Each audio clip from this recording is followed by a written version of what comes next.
Hello, everyone, and welcome to our live stream. We are doing Birmingham Uprising, Altered Carbon. This is a new supplement that just got approved. Like this doesn't exist anywhere. The genius writer behind it is Kat Evans. We love them, and it's what it basically is. Birmingham is. It is not referenced to in the original literary work, Altered Carbon, nor is it referenced in the Netflix show. This exists on its own. So it is literally what we do is canon, which I just love this. We're the rebels that are taking this on. So this is happening.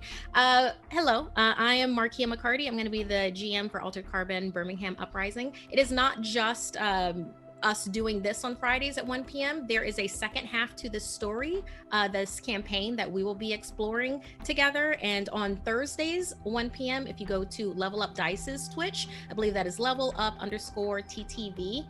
You can see the other half of the story with a whole different cast. Think of it like with Matrix, you have a Niobe and Ghost story, and then you also have Neo and Trinities. So exactly with that. So as far as me, you might have seen me either GMing stuff on here or also like on Tuesday nights, I do Outbreak Undead, Rag and Bone. With Roll20, I have a show that I do, Kids on Bikes. It's very Hunters Entertainment centered right now with what I'm doing. So what I really love is that for this campaign, I have an amazing cast of people that are going to be going into the 24th century Birmingham with me. So let's go ahead and introduce them. So Hobo, if you could please introduce yourself, your pronouns, then your character and their pronouns, and also get into who your character is. Yes, I can do that. Hello, I am Katie Ford. I go by Freckled Hobo. You can call me Hobo or Freck. My character's name is Mama Sky. She is the madame of this area. Don't mess with her. She will mess with you. Her pronouns are her, she, as well as myself, her, she, and that, yeah, just don't mess with her. Yeah, tell us a little bit more about Mama Sky. Like, say she's a madam of, she's a madam of her own establishment. What are some of her characteristics, or does she have like a particular style? Oh yes, Mama Sky dresses very much like if you were to think of a tarot reader. She has a lot of moons. If you look really close to her eyes, and you can't see them now, but there are moons in my eyes, and you can see those on her as well. Miss Mama Sky, she is not only the procurer of pleasure, she is the kind of person that if you have secrets, if you have things that need to get done that are not necessarily of a pleasurable status, she will still be able to help you with those things. But if you cross her, one of her ladies, if you in any way step over a line, she will correct you, and you will never make that mistake again. Very nice. Thank you. And see, Allie B. Please go ahead and introduce yourself, what you're doing right now, your pronouns, and then also your character. Give us like some backstory stuff and also their pronouns. Hi, my name's Allie B. My pronouns are she, they. And I will be playing Nephi Levesque. Their pronouns are also she, they. They're a relatively young 99-year-old socialite, heir to a small son. And they had a little bit of trouble with some things in the past, but it's in the past. We don't think. We look forward only. Oh, what kind of things do they have trouble in the past? It's small. It's small. Just sometimes you slip into a new sleeve, and sometimes that sleeve looks like someone else, and that someone got into some trouble. It's fine. Nothing will come of it at all. Wonderful. B Zelda, if you could please go ahead and put yourself over, tell us your pronouns, put your character over, tell us their pronouns. Sounds good. So, hey, what's up? It is me, your busy bee. My pronouns are they, them. And I am joining you all playing Nero Wolf. And let me tell you, I've been walking around my house today just talking in this southern twang. I don't know. I slipped into a sleeve and I swear I did not have this accent before. I am a tall man with my natural hair. You know, I don't see any reason to do anything with it. I've got these majestic eyebrows. And if I am not drinking a single malt liquor, then I think I'm doing it wrong. I am a bit of a sleuth, you could call me a private eye, but really, I just can't get my nose out of anybody's business. Although, I do wonder, how did I become friends with such fancy people? I do not think I compare. I just pick up whatever I find on the ground, I put that on, and go about my day. It's best to blend in, you know? Oh, so you're saying like Nero definitely knows the other people in the party? I think I might have looked up some information on them. I've maybe done some research for some other folks, and I figure they might be some good people to hang around. They got money and they buy me drinks. Okay. Would you say that Nero is closer to, say, the insiders or like the people who are with all the money, if we're talking about like a class system like that? Or are they closer with outsiders, haves versus have-nots, trying to overcome things? Or are they kind of like they're able to do both? He plays both sides. Nice. Okay. Lanta. If you can please, yourself, your pronouns, give us some stuff with your character and what they're up to. Yeah, oh my goodness. Hello guys, I am Lanta from Level Up TTV, also from Level Up Dice. I'm really excited to be here today. My pronouns are she, her, and today I will be portraying the role of Ritz Miller. She is she's now an ex-cop, taking in some information. Basically, what's happened with her is her parents were big. They ran a big criminal organization which dealt in the creation and the selling of Reaper. For those of you who know this world, the version of their drug was called Moth's Milk, due to the fact that it gives you this weightless feeling like you're flying. And the thing that I love most about it is that Ritz didn't want to go down that route with her parents. So what she did is she flipped it, and her parents like helped her and supported her in every way. So she actually ended up becoming a cop, as usual, right? And the thing that I love most about it is that today I'm actually going to be just using my standard Australian accent, because the thing that I love about it is that because we are in Birmingham itself, there's so many different nationalities and races that just come to, I'm just gonna use mine today, and I don't think I would be as frowned upon, I would say. Hopefully, we'll find out. Within saying that, her parents did die. There wasn't a homicide that was launched on it. It was closed because her boss didn't want her on it anymore, and there was not sufficient evidence, so she quit to kind of come out to find out what happened to them, and stop actually the bad stuff that's happening behind the scenes that all of the local organizations aren't dealing with. Okay, wonderful. Okay, so let's go ahead. Starting out, I'm gonna let you know about this world that you've agreed to play in. Love it. All right, so welcome to Central. It's the UN Protectorate's name for the midsection of United Britain. The heart of the sprawling, messy, thriving metropolis is the city of Birmingham. But Central is way more than that. It's devoured the surrounding cities, Nottingham, Leicestershire, the great urban sprawl. It engulfed Cambridge and its universities, swallowed up most of Wales. So Birmingham it's become this, just like with Lanta said, it is so thriving and so multicultural and diverse at this point. Remember, we are in the 24th century. So if you follow the threads of money and power in from the edges of Birmingham, they knot together in this practically hermetically sealed hub, the Birmingham city center. And that is actually where Britain's first meth and her peers passed their infinite time. Her name is Georgina Coveney. And in 2060, she was going to die from heart failure, and she ended up being the first British person to be re-sleeved. It's good to be a young heiress when it comes to medical emergencies.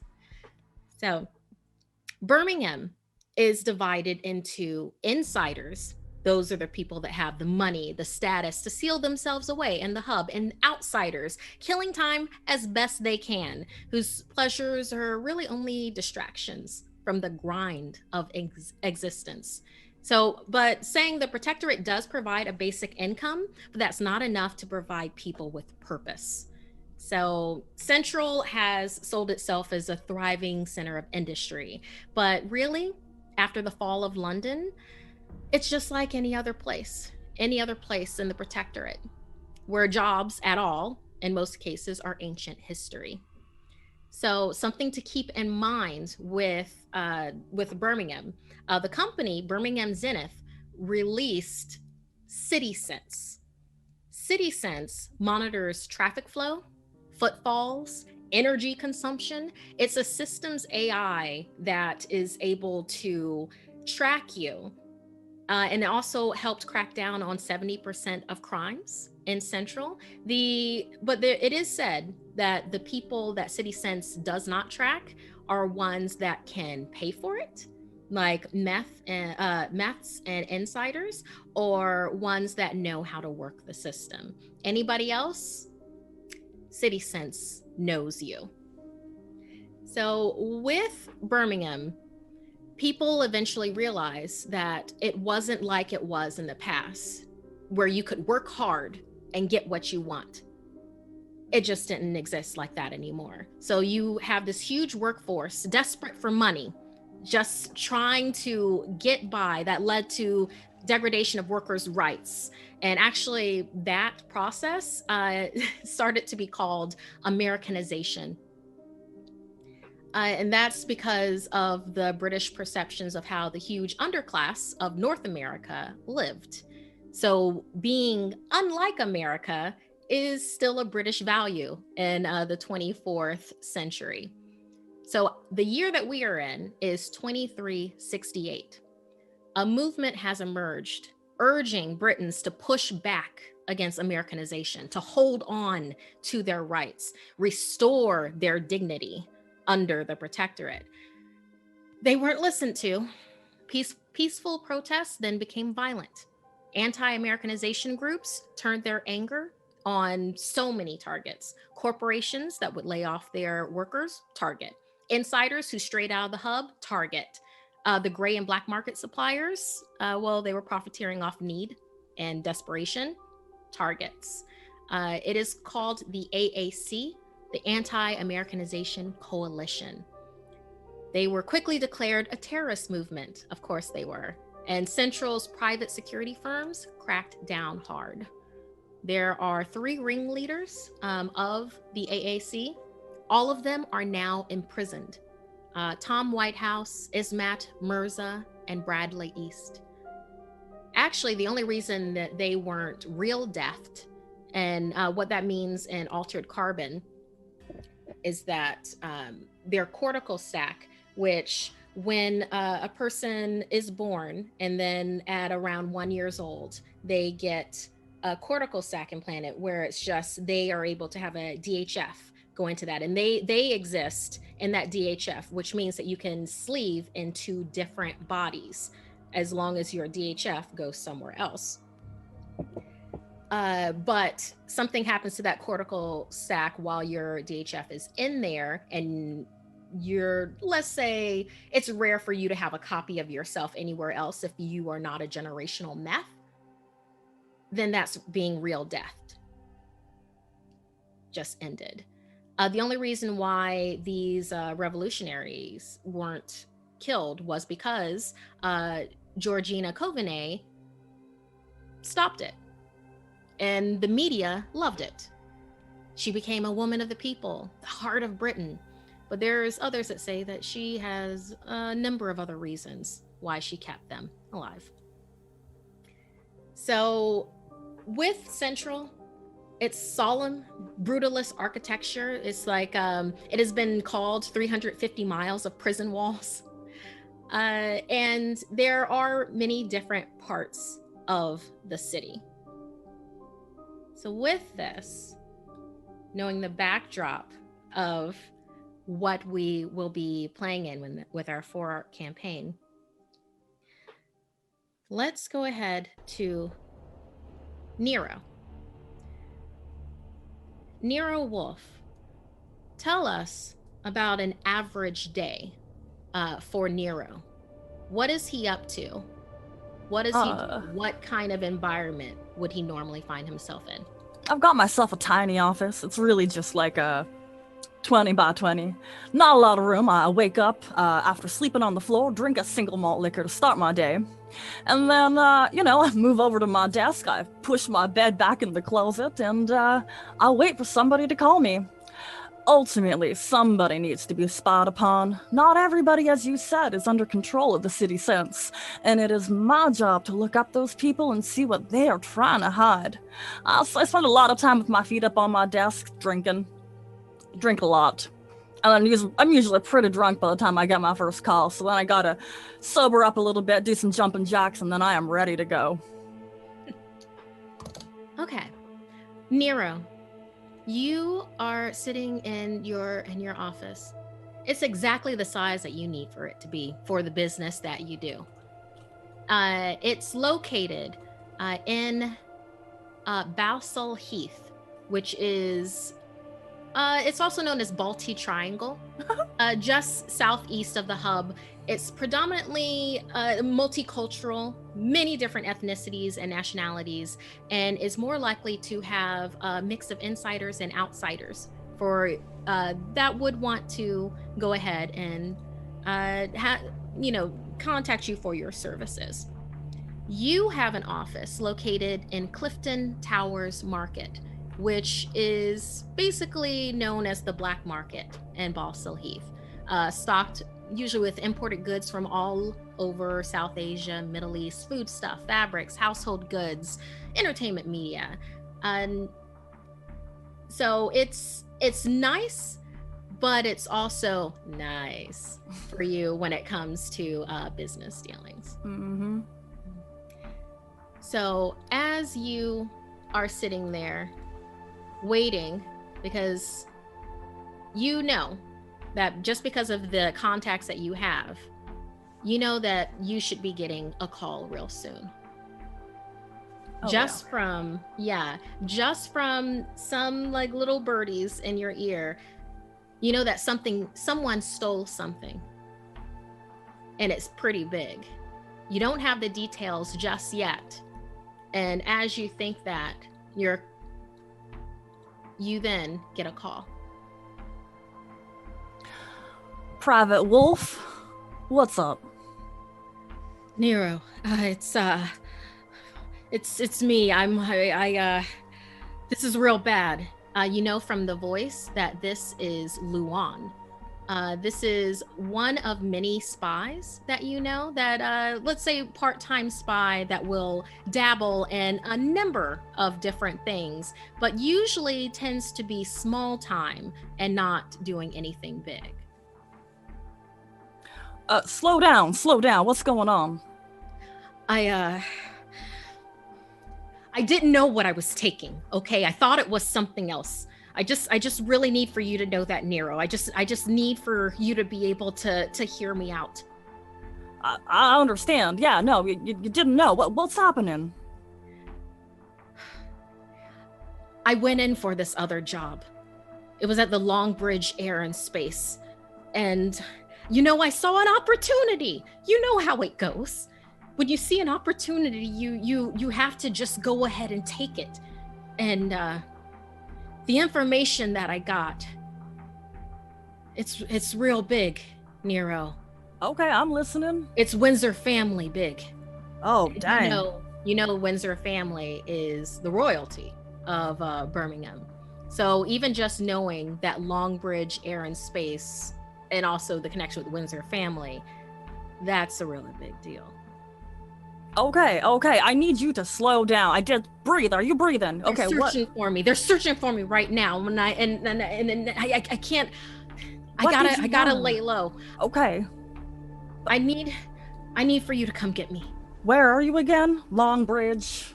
No, I took the information from there. Okay. I need for you to come meet me. Just come out to the market. Just go ahead and meet me there. By the market. By that tent that always smells like feet. Right. Oh, nobody goes around that one. Yeah. Just go ahead and meet me there. Just meet me now. Okay, perfect. I will be there, Luan. You hold on. Okay. So are you going to contact anyone else, or are you just going to head straight to Clifton Towers Market to this particular stall? I don't know. Like, does Meffy or Mama know anything about the Windsor family? Like, are they kind of steeped in a little bit of that political intrigue? I think that Meffy would definitely know, with that being a socialite, also being an insider. And I think that there are a few things that Mama Sky wouldn't know something about. Okay, yeah, I think, I'll take my feet up off my desk, I'll drink that last shot of that malt whiskey, and I'm gonna ring up Meffy.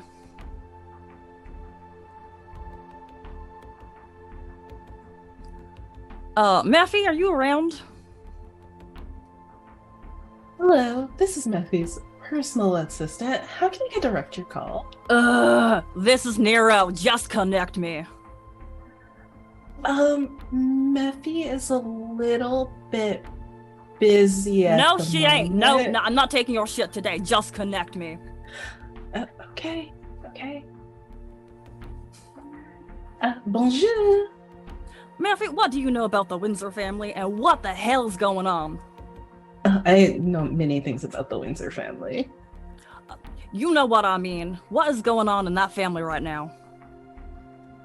I mean, who in the family do you want to know about? There's the one cousin that just got into a lot of trouble with a lot of drugs. So, Meffy would know that the Windsor family,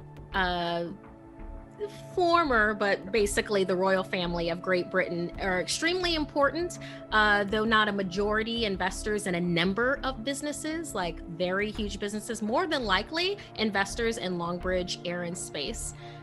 They were actually, their first major success was a colony ship that ended up being a disaster, but they bounced back from that. There's a number of different members of the Windsor family. They tend to either be on the side of rigid morality or decadent salaciousness, depending on who you're asking and where they are. Perfect. I probably mostly know about the more salacious members, but I know who I have to clean up around. Okay, then you would know about Henry and Charles Windsor. They are Sophie Windsor's sons. Sophie is the scion of the Windsor family. Henry and Charles. Charles, reckless, wild. Both of them are resentful of their mother and are lashing out. Sophie has spent a considerable amount of time trying to keep Charles's scandals out of the public eye. She wants people to kind of forget that the Windsor family is controlling so many things. Henry is super resentful of both his brother and his mother. He's hungry for his own power. And there's been speculation that there's only a matter of time before he might end up getting his mother killed. Okay. All right, Meffy, I reckon you know something about their investments with the Longbridge Air and Space. Who invested in that? Oh, you must mean Henry.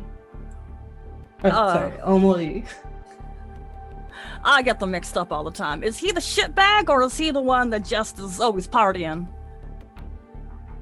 Well, technically that's both of them. Though Henry's parties are much more contained. That's telling. Interesting. Look, I know something's going down, and the Windsors are involved. One of my assistants has some information that I'm about to go check out. I just need you to be on your toes, okay? You have assistant? You have money for assistants? I don't pay them. So you have interns? They also really don't show up in my office. It's just like it's an arranged friend. We're getting besides the point. So you have okay. Yes. Business part. Okay, I'm confused. I gotta go though. I gotta go down to the market. All right. Well, you enjoy your market. Try to buy something better to drink this time. You know I won't. He was worth a shot. Could have a nice Chardonnay. And probably like muttering too. Yeah. Muttering to himself after he hangs out. No. All right, he's going to storm outside and down towards the market. Okay, so as you enter Clifton Towers Market, there is a hodgepodge mixture of different businesses. So you see respectable eateries. There's also VR parlors. None of the high-end VR parlors are here, but it's mid. It's not bad. It's pretty mid-range. There's different kinds of people that can be very comfortable in this environment and not spend too much money, or if you're having a spend day, you can have both at a Clifton Towers Market. I need for you to go ahead and give me a wolf. Give me all right, so you are searching. Go ahead and give me a search. It's located under perception. Perfect. We're gonna place this a little earlier in the day, so we're saying before lunch. There aren't that many crowds, so let's go ahead and say that this is going to be a normal kind of search. Your target will be 8, so you're going to want to roll underneath that. Do you have any kind of equipment or anything that can help you with a search? Let's see here. I don't think so. Okay, well, let's go ahead and do this roll, and we shall. Oh, okay. Well, I see here. Yeah. Oh wait, you took me to a whole different page that I didn't know existed. Ha. Yeah, the equipment page. Wow. Well then, I have a surveillance bug. Do an investigation kit. Wow, it's like I'm a PI or something. So with the surveillance bug, that's more like you planting that somewhere. And then being able to be away from the location and hear what's going on. So it wouldn't necessarily help you in this scenario with you trying to find Luan within this crowd. Okay. So I'll just go ahead. No bonuses. Right here. Is a 3 bad? A 3 is fantastic. Oh, good. You always want to roll lower than the target result. That's one of the things with Altered Carbon. You roll too high, and it can be a catastrophe. If you end up getting a 1, that's an ace. Heck yeah. Okay. Okay, you are able to. You are so used to crowds. Nero just has that knack when it comes to being able to look for the people that they need to find and be able to look over for each side. You can't find Luan. You go to the stall. You're looking around, and he's nowhere. But because you're looking around, you're also able to see the 2 people that look like they don't belong there. Oh no. They're in the shadows. It looks like they were looking at this stall, like they were waiting for someone to show up. Maybe it was Luan, But instead, now, both of them are looking at you, standing there, looking around for someone else. I would love to duck into the cover of the crowd and maybe get close enough to those two figures to plant that surveillance bug. So, okay, so go ahead and let's do a roll for this. Let's do stealth. Okay. Perception stealth. Thank you. No bonuses. With this, they were looking at you. Yeah. So this is going to be a target of 6. Oh dear. No bonus, no luck, and let's see what the dice say. Okay, you rolled a 4, which means that you most definitely are able to duck into the crowd. It's almost like a movie moment with how quickly Nero is able to just head whip around, even grabbing a shawl from a nearby stall, putting it around his head to just change up his appearance enough just in case they had seen him, and you're now making your way on the other side of these two individuals. This is a practice move. You are old hat at this. You're a sleuth for a reason. As you get closer to them, you hear the both of them. They're speaking low and in whispers, but he was supposed to be here. We overheard the conversation. He's supposed to be at this stall. There are no others. We have to grab that little shit. We have to do it before the data gets out into the public. You know, the boss won't like this. Not at all. Let's meet at the Undergarden. We'll do that tonight. Let's get away now before anyone else gets suspicious. And you see the both of them break up and head off into separate directions. You have a possible time and you have a definite location. The Undergarden.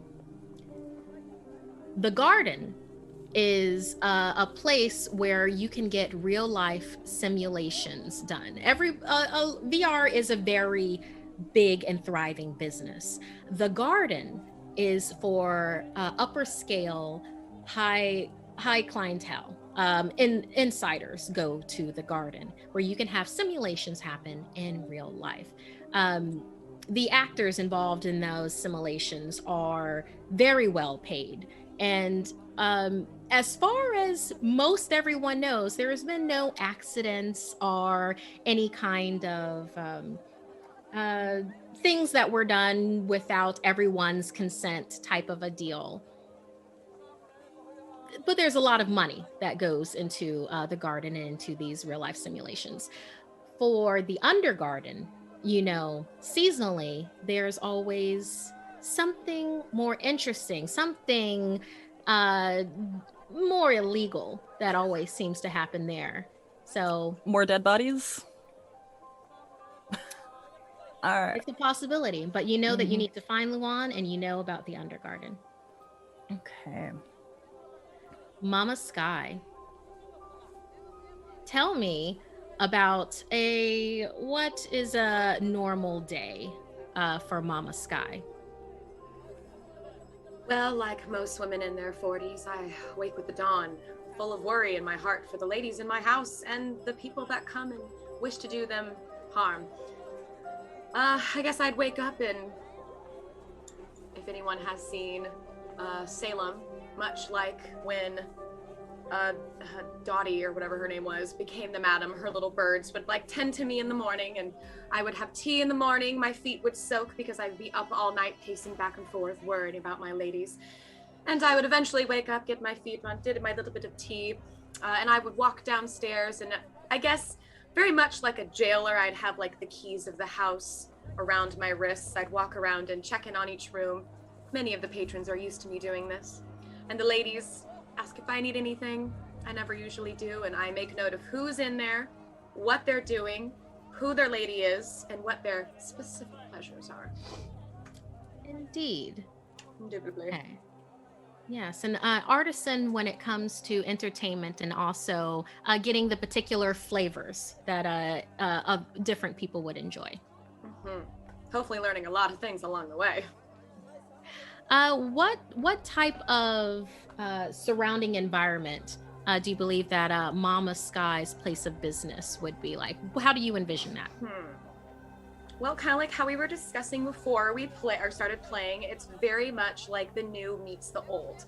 We can cater to you from fancy lace and linens of women covered in velvet to a simple room where it's more, I would hate to say the word barbaric, but it would be more barbaric for those who like that kind of thing. We tend to please from the highest of the high to the lowest of the low, as long as you have the coin. Okay, wonderful. Okay, Mama Sky sits in her, let's say her antechamber. You're sitting and propped, listening. You're very present and aware. Mama Sky's place of business is located in Diamond Mile. Diamond Mile is exactly how you described. When Central's economy collapsed, Diamond Mile is not the highest of the high. I mean, that's the hub. That's the glass tower. Diamond Mile is upscale enough so that more upscale feels comfortable there, but that also outsiders can also enjoy. So with Diamond Mile, and particularly, she is located near the Jewelry Quarter. So the Jewelry Quarter is a little ways west of the hub. So there is restaurants, bars, performance spaces.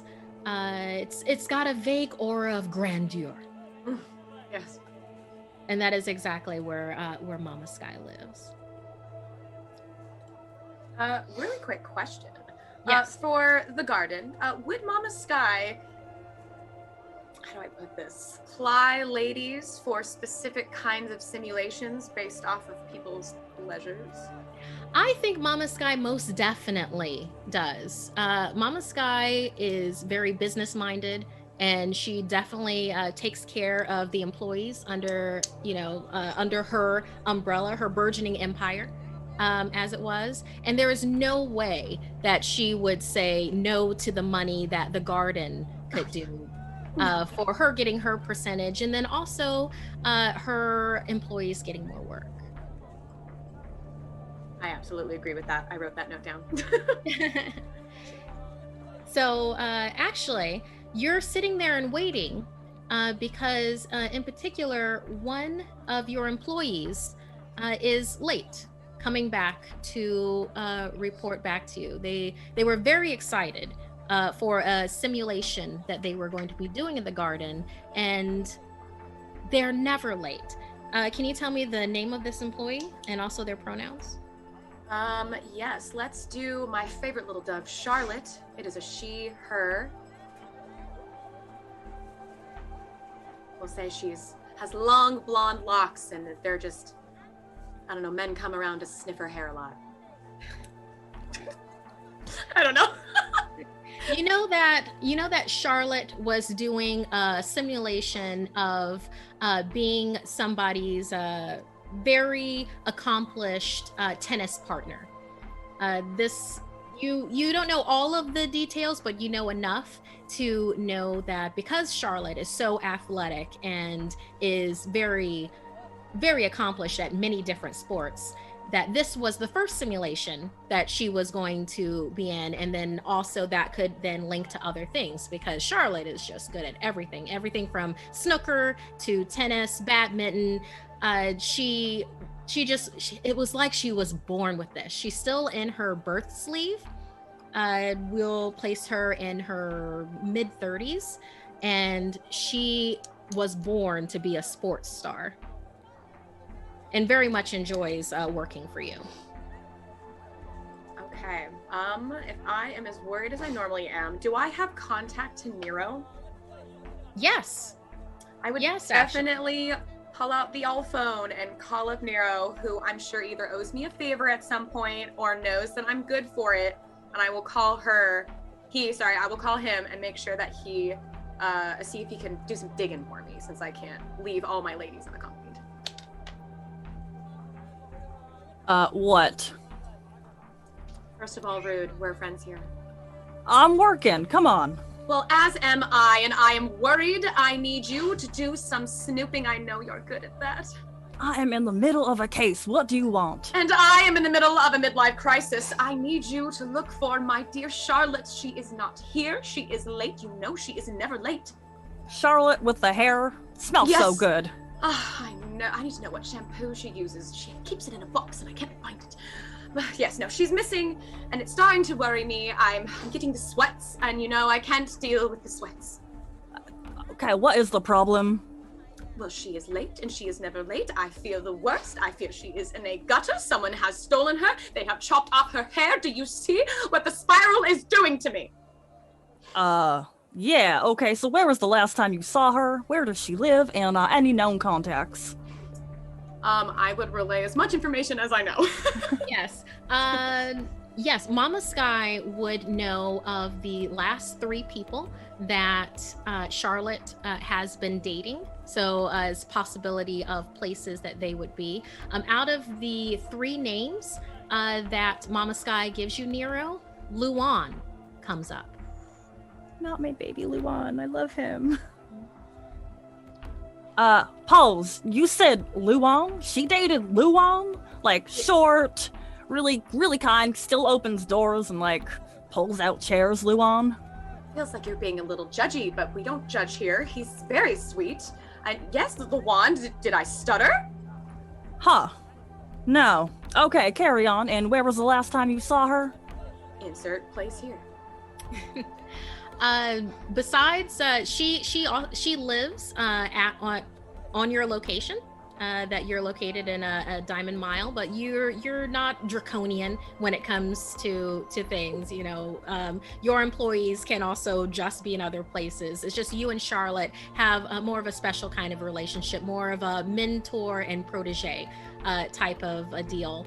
So you know where Luan's apartment is located, because Charlotte has shared that information with you. Okay. Would I share not only where her apartment is located, but where her simulation was supposed to be location-wise? Perfect. And that was the garden, Yes. right? Or the undergarden? The garden would be where the simulation was. The undergarden is not public knowledge. Oh. It's people in the know that know about that. Okay. I'd wink at you and say it might be both. You know I can't see your winks. I just hear you saying wink. Do Okay. you not hear the whoosh? I did not. I'm so sorry. I need to get a new phone. Alright. I reckon I'm gonna go check out Luan's apartment first, and I've got some stuff in this evening. I'm gonna be heading over to the garden anyway, so I think I can help you out. I was really trying to find a way not to, but it seems like I gotta. Well, this brings such joy. I'd like to bring out one of my cigarettes and just light it and kind of do a as I have a shake out of my Almost hand. like a flourish. It's almost like it's a slow motion moment when this happens. It's very stylistic. Yes, and the hand slightly goes from a shake to a calm as I inhale a deep breath of this tobacco. And I say, thank you. Oh no, that makes that. I expect a report ASAP. Yes. Yeah. Once I'm done with my other business, and as always, if you don't hear back from me, just assume I'm dead. Any tea worth spilling for any of the business beforehand? Well, I hate not trusting you. It was about Luan. I am really worried about him. He provided me some information about the Windsors, and something to do with their investment in the Long Bridge. Can't read my writing. That's okay. So, Longbridge Air and Space. Aaron, thank you. I only wrote down airspace, so I'm sure you have better notes than I do. I saw space, but that was it. Yeah, so I'm trying to figure out what's going on there. I caught some, they were a little bit more of Ritz's type, Officer Miller. And I'm a I'm a little worried. So I'm gonna go make sure that Luan's okay, because Luan has some tea that he's gotta spill. I assume that I would know of both of the Windsor children, Henry and Charles. I'm assuming, because Definitely. Scandals is definitely part of my MO, that I would know about these two. I would just be like, I believe you're referring to Henry and Charles. They come in here quite frequently. I will keep my birds on it, if you say, and I will let you know if anything comes up in their chirps. Please do. Always, it's pretty okay doing business with you. Well, soon it will be great doing business with you. Have a good day, toodaloo! And I'll hang up. So Mama Sky, you're still feeling a certain way about this. Charlotte is still late. You've gotten some information from Nero. You also have the location of Luan's apartment to be able to go to if you wanted to check something out yourself. Did the Undergarden come up in conversation? Yeah. It did not. Not without a wink. So you do have that information available to you.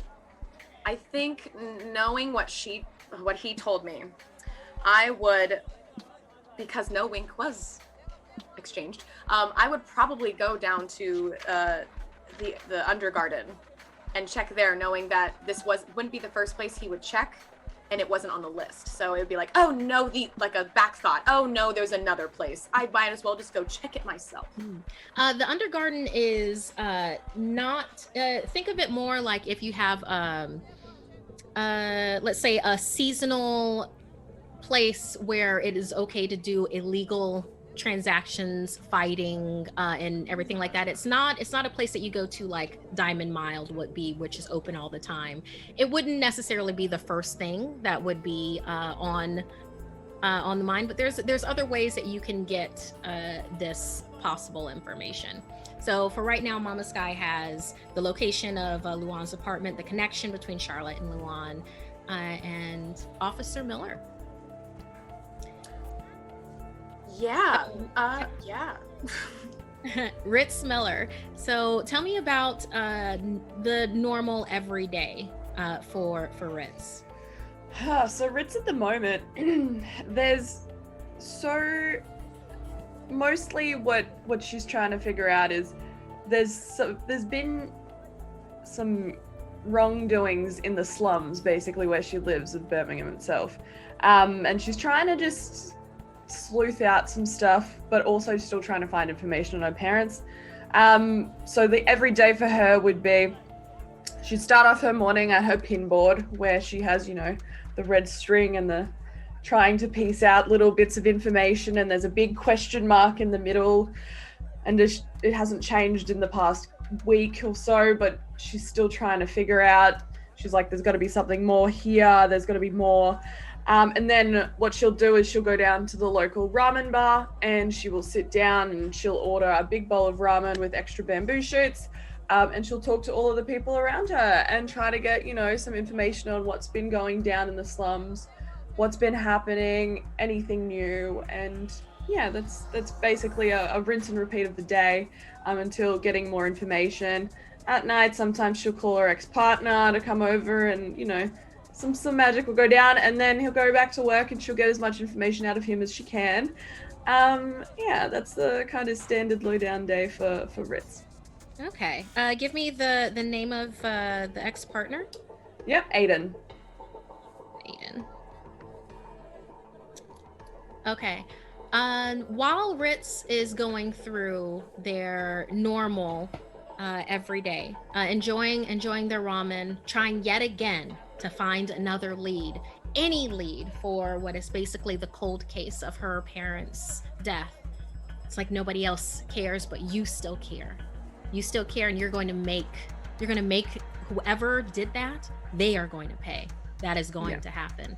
As you're sitting there, you're contemplating this, like over your lunch. Aiden sits in front of you. He knew exactly where to find you. It's one of those unspoken things between the two of you. And he puts a sheet of paper, like he He has it folded underneath his hand, and he's looking at his hand, and then he's looking at you, and he sighs, almost like he's rethinking possibly giving you this.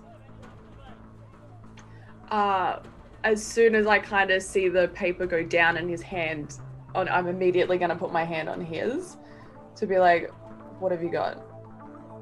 What did you bring me? It might not be much. I don't know. But it's something. But it's something, right? I don't want to get your hopes up again. I just really don't. It's so slim. It's such a thin thread that I don't. Aiden, you know me. You've known me for years. I would prefer to have something than nothing at all. All right.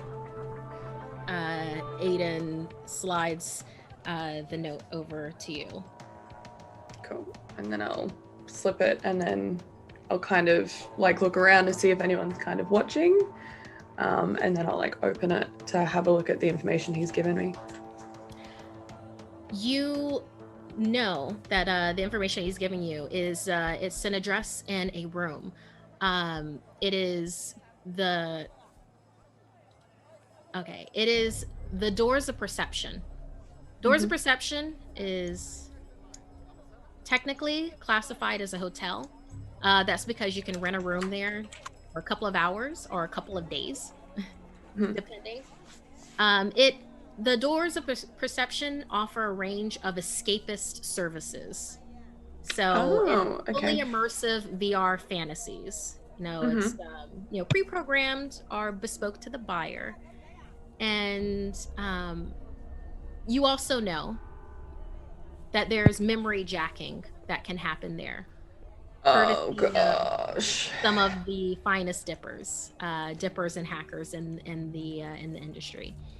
It's expensive. Doors of Perception is expensive. Something else that you know, because of your background and also your baggage with Moth's milk and having to climb out of that hole. Yeah. You know that there's certain things that are offered at the Doors of Perception.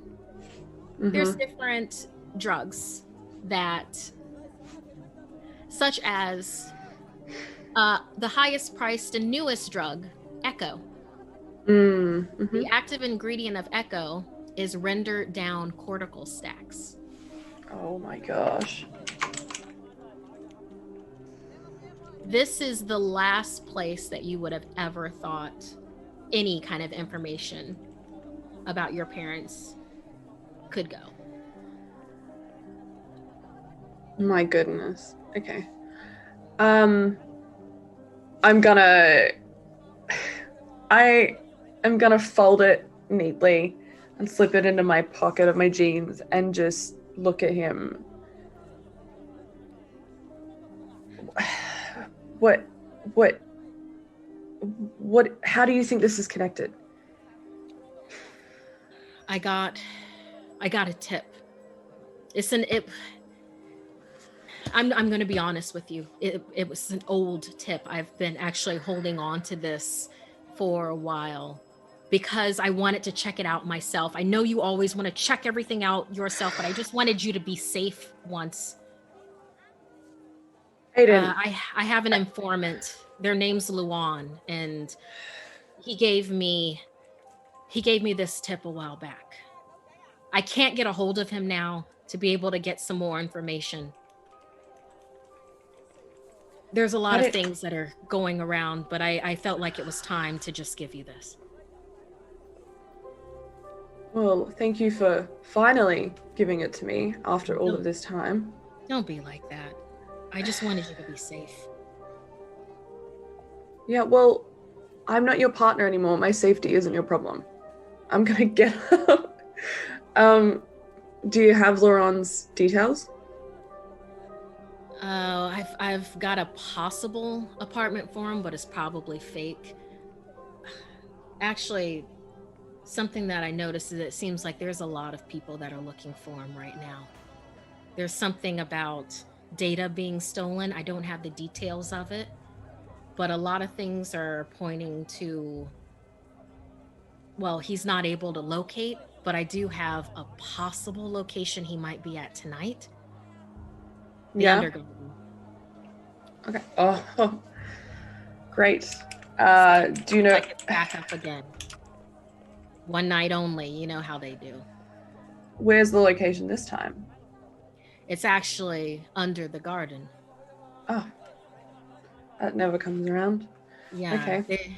They've got apparently people that usually run the zone. You know, it's like a nomad fight club. They've gotten together with the ones that usually run that, and apparently there's a really big deal happening tonight.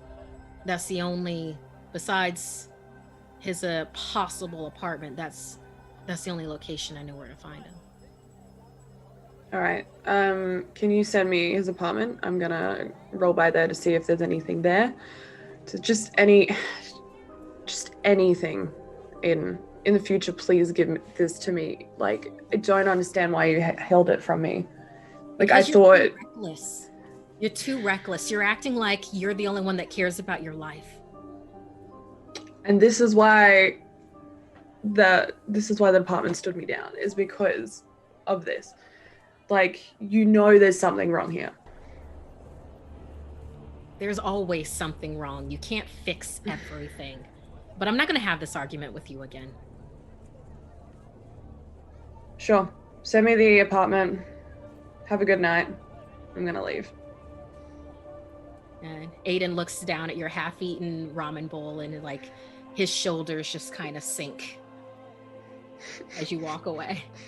I'm gonna be like outside the diner, just put my hand on the glass, just be and then like pull away and like storm off into the evening. Okay, you are heading to the doors of perception. Mephi,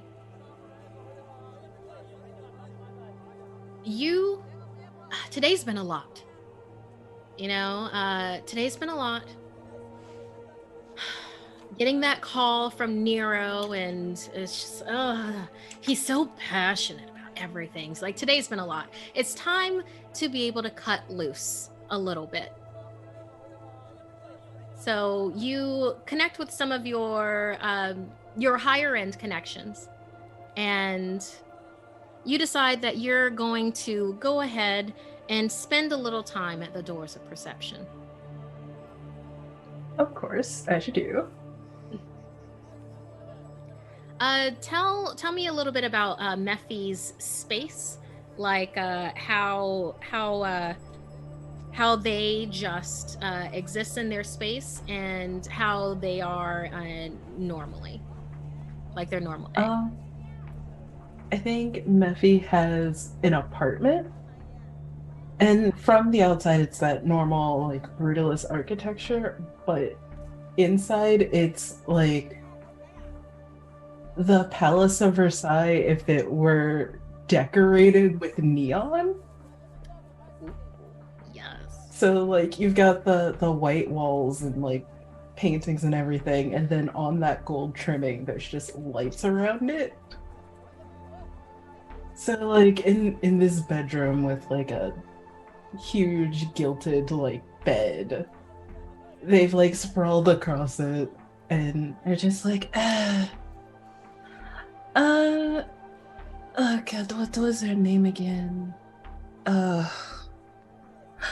Angelique, I need entertainment.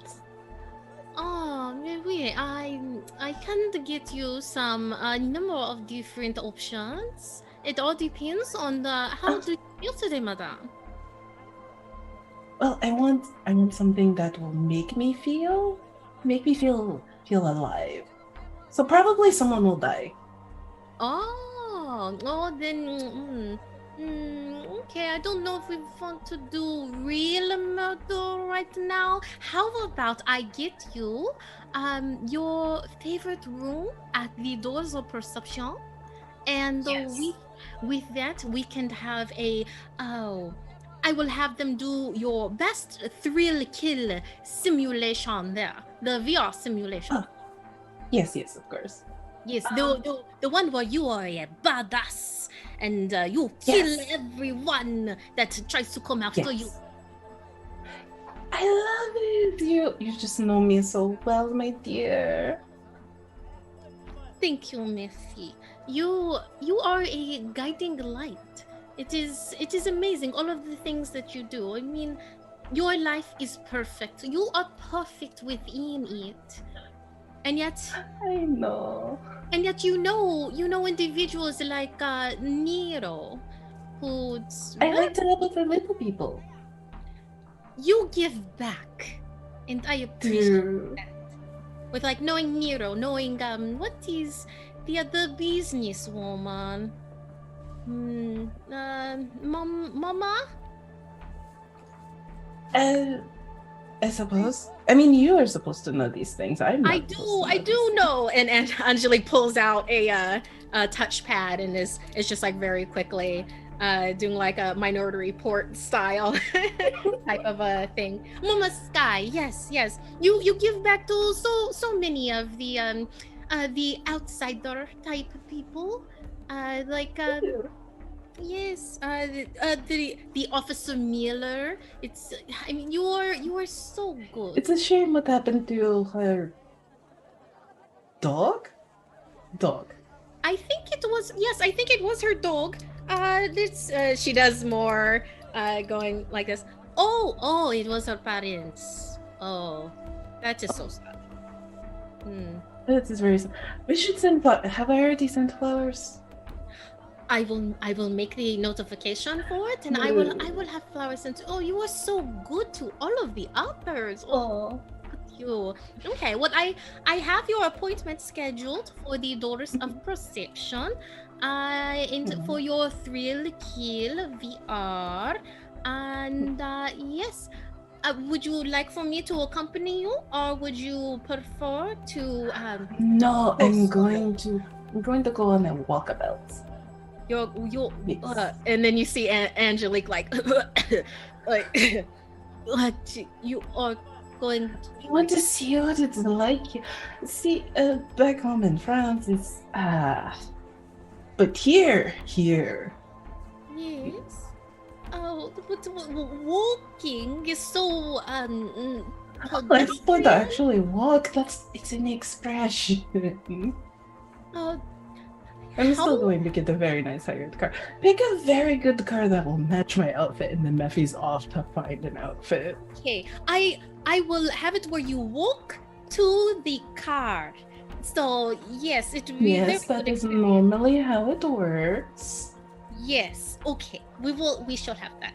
How does Mephi get dressed for the occasion for their Thrill Kill VR simulation? Mephi has probably had someone style an outfit that's like Envoy-esque, because I feel like after the events of season 1, that's like a new fashion. Okay. That's like starting to pop up because it's just disconnected enough from the US that everyone is like, oh, it'd be an exciting envoy. But it's not very functional at all. Yeah, let's say you know how there are Halloween costumes that are the sexy version of things. Would you say that Mephi would have kind of like that version of the Envoy-esque type of a thing? Yeah, like somewhere between the sexy Halloween version of an outfit and like tech wear, where it's trying to look more functional than it actually is. Okay, so like instead of exposing a lot of skin, it would actually be like there's a let's say like a mesh or wraparound something. cloth cybernetic, like it's like partially armor type of a thing, as opposed to right. Yes. Okay, I love this. Yeah, Mephi. So they deck themselves out.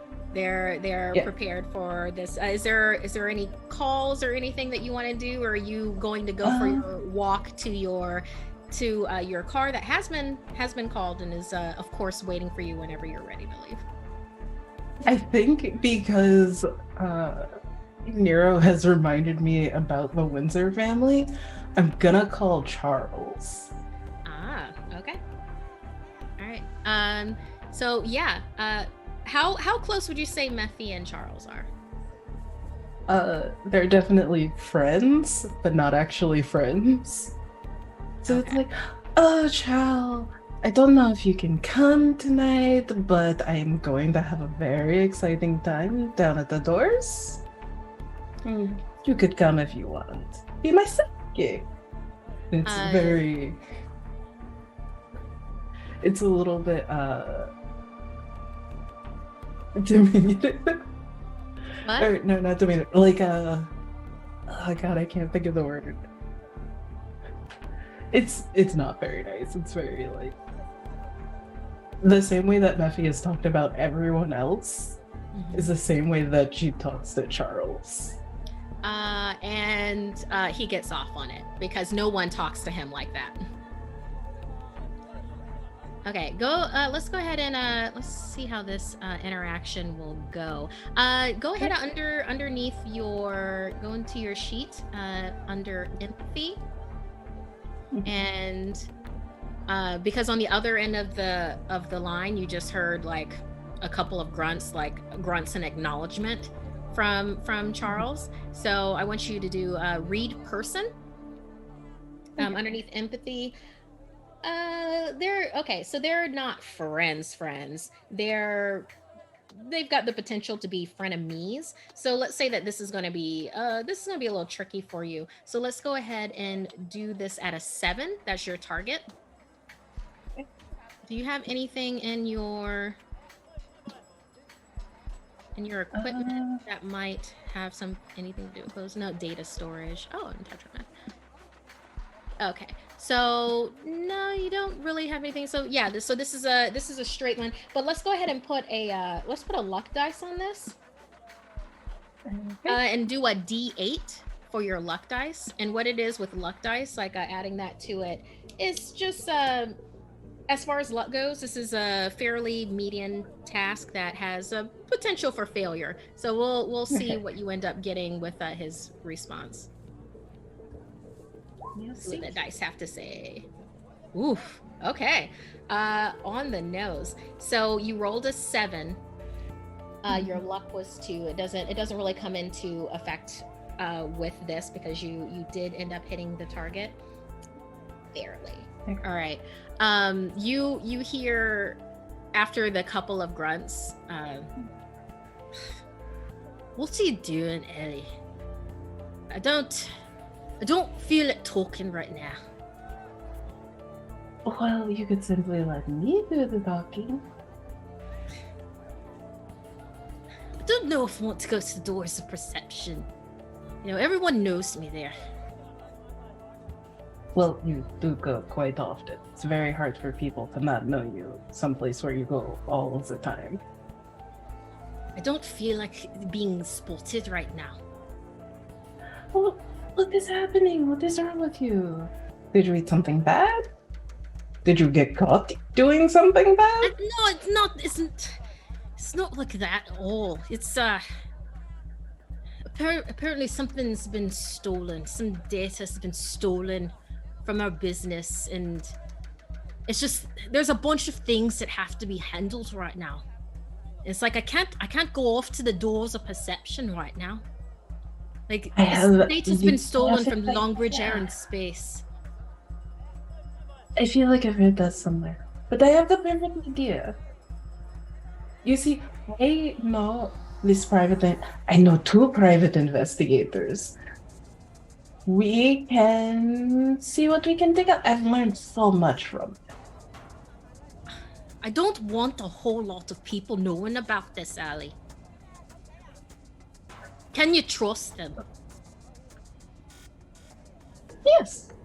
And if they can't be trusted, they can be paid off. Same thing.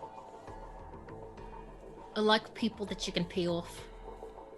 Right. I'm gonna have you meet a contact of mine then. I'm not going to the doors of perception, it's not happening. But tonight, if you can get to the Undergarden, I have you meet a contact there. If you really feel like you can take care of this. I can do anything I put my mind to. And don't have anybody else know, okay? This isn't for public consumption. I would never spill all the beans to people. You know me. Do I? Do I, Mephi? See, I just did your accent.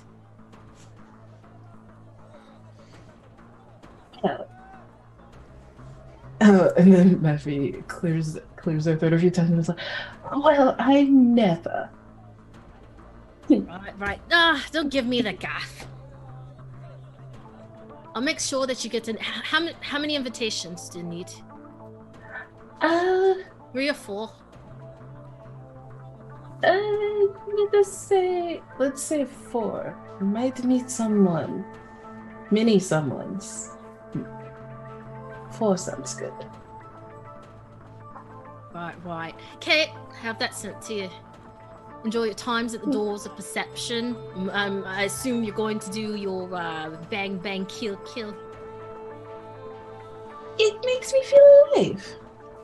Right. Well, I'm not one to judge. I'll go ahead and have it sent to you. Enjoy your time. And then there's dead air. Yep. I think it's like a mutual hanging up at the same time, but pausing right before it would click or anything, or let someone know just so that the other person can hang up first. Yeah, normally it'd be, this user has ended the connection, but it's like,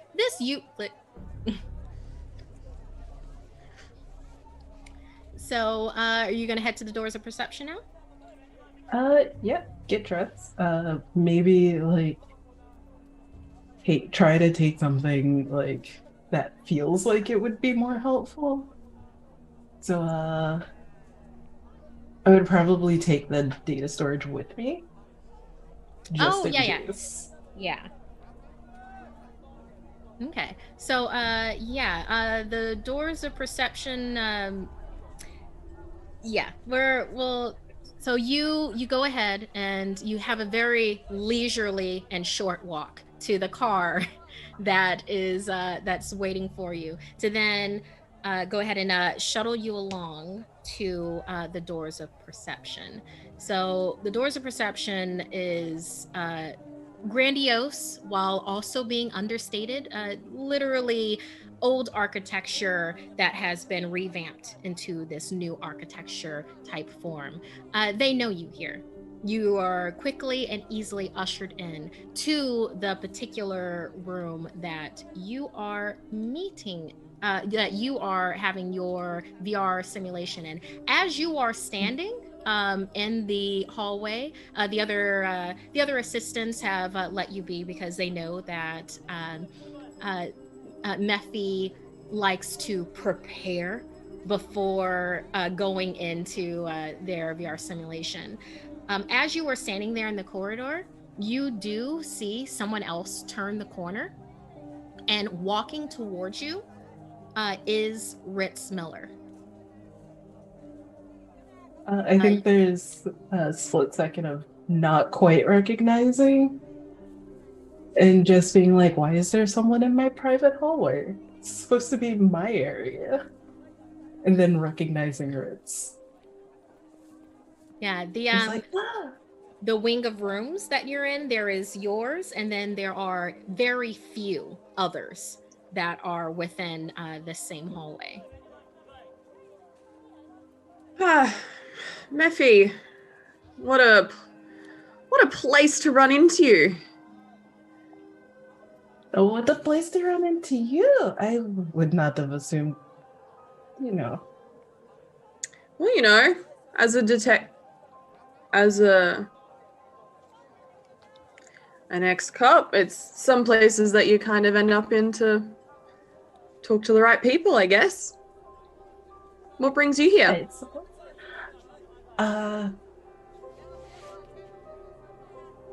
Leisure. Yes. Yes. Interesting. What an interesting place to get leisure from. Mephi, what? You don't partake in any of the the hallucinogenics here do. It would never.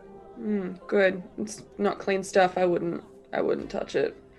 But I'm here trying to find some more information.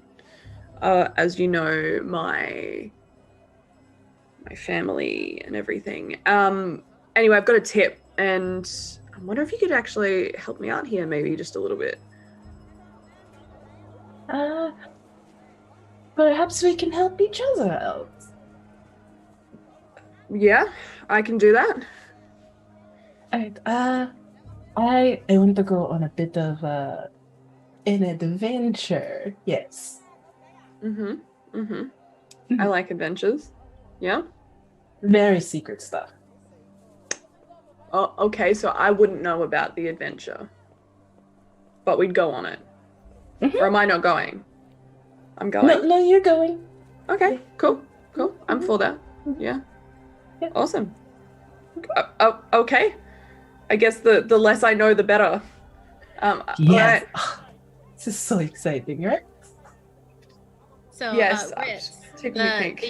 the room that you're going to is located across the way from where Mephi is standing. Like, you could open the door at any time. Both of you could go in if you wanted to.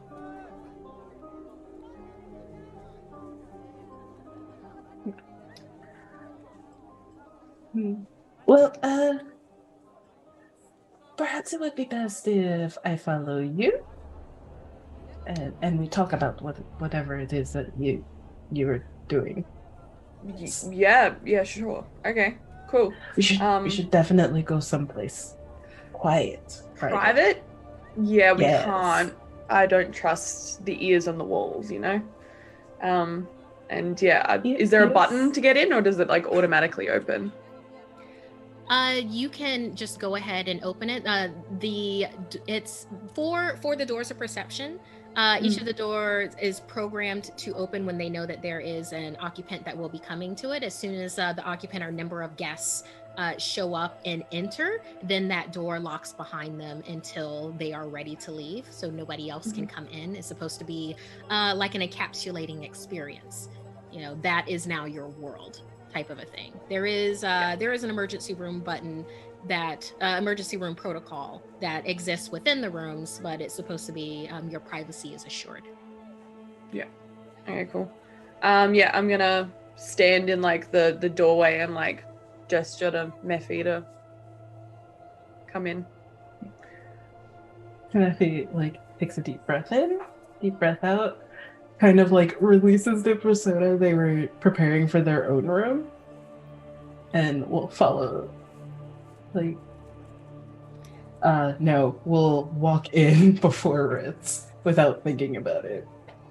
When you enter into the space, you see what should normally be there, which is there is it's a VR space. It's dark with numerous dots of light that are surrounding the space. There is VR, a suit and helmets that are located to the side of the door once you come in.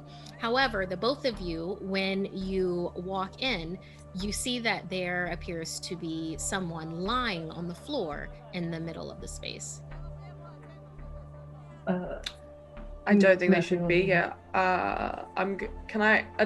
Would I know that they're meant to be here, or they're not meant to be here? It doesn't look like they're meant to be there. They're literally sprawled on the ground of this VR room. You see that there are long blonde locks that are swirling from their head. You cannot see their face because that is covered by part of their hair. I'm gonna rush up and check to see if there's a pulse or if there's any damage to the sleeve. You go and you definitely see that there is a pulse as you push the hair back from this person's face. Would you know Charlotte? Would either of you? I don't think I would know Charlotte. I think I As might you- recognize Charlotte, but not know a name. Yeah. As you push back the hair from this person's face, you see that they are very tear stained, and they open their eyes to look at you, and all you hear them say is, "Mama Sky, Mama Sky, Luan." We'll get. Oh no. We'll get you help. We'll get you help. What's your name? Charlotte. I'm Okay. Charlotte. Okay, Charlotte. I'm I gonna need like Mama Sky. put my take my jacket off and like roll it up and put it under her head so she's got a bit of support. What happened here? I was supposed to meet Luan here. They jumped me and left when Luan didn't come. Who He's done jumped something you? really bad. Oh no. He stole something he shouldn't have. Do you know what he stole? You don't know. And then at that, you see Charlotte just look away from you and close her mouth. Take me to Mama Sky. Okay, of course. I think I would know of Mama Sky because of her dealings around and the connection that she possibly would have had with my parents for supplying her abode. So I might even just flick out my phone and just try to call her straight away. Okay. Mephi, your car is still here. This seems like a real life adventure. Yeah. Yeah. Mephi has probably already called the car, told them to bring it around to the private side entrance for people that need to make quick getaways without being spotted too much. It's just bring it over here, you're gonna be going to these coordinates. And it's just well, I do at least know where we're going next. I'll just then starts canceling or shortening the time on their appointment, so it just looks like Mephi went in for a little quick jaunt and then went out like a workout. You do get a couple of panicked notifications from Angelique, where it's is everything okay? It's just text notifications that I'm sure Mephi's just not right now. But you get a couple of panicked those when you shorten your appointments. So the three of you then make your way over to Mama Sky's place of business. Charlotte is easily able to give you the address. As you appear at the front door, it's like the front door just swings completely off its hinges. The Mama Sky is standing there looking at the both of you, and Charlotte is still leaning on former Officer Miller. My baby! And she just I pull out a handkerchief from my boobs and wipe my tears as I come up and be boys, any of the I don't know, able-bodied strong men, I'm sure I've got a couple, and bring them forward to pick her up and bring her inside and go, please come in. I'm so scared for him. Mama, I'm so scared for Luan. Hush now, child. Hush away from prying eyes. Get her inside now. So all of you then proceed into Mama Sky's into her place of business / residence, as Charlotte is sobbing and trying to keep it tight, but she can't. She can't right now. And all of you move into Mama's personal study. Yes, definitely in a closed space where prying eyes and no one can actually get into for prying eyes wise. Nero, he isn't here, right? I would probably once she's laying down and I have people attending to her, I would probably call him, since I know that he has connections to Luan, and just give him a little bit of information and just be I found a caller and I found Charlotte. Oh, I found you found Charlotte. her. Well, I didn't find dang. her. I did not find her. Miss Miller brought her to me. I help. Miss Minfei is also here. Luquan is missing still, but she may have some information. I'm going to tend to her. If you'd like to come over now, that would be great. Yeah, your place is on the way to Luan's apartment, so I'll stop over there. I'll be there in lickety-split. Amazing. Hangs up. How is what is Charlotte saying? Charlotte is just like she's kind of shell-shocked right now, and is just like kind of rocking back and forth. There's worry that is just all over her face. From what you can tell, her sleeve is not badly damaged. It just literally looks like someone took out their frustration of not being able to find Luan, but being able to find her there. And she's just rocking back and forth. Once Nero arrives, she's calmed down a little more to be able to answer questions.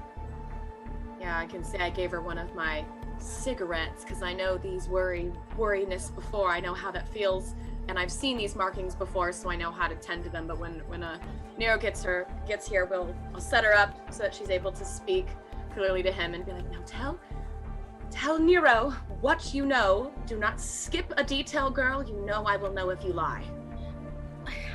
I don't know a lot.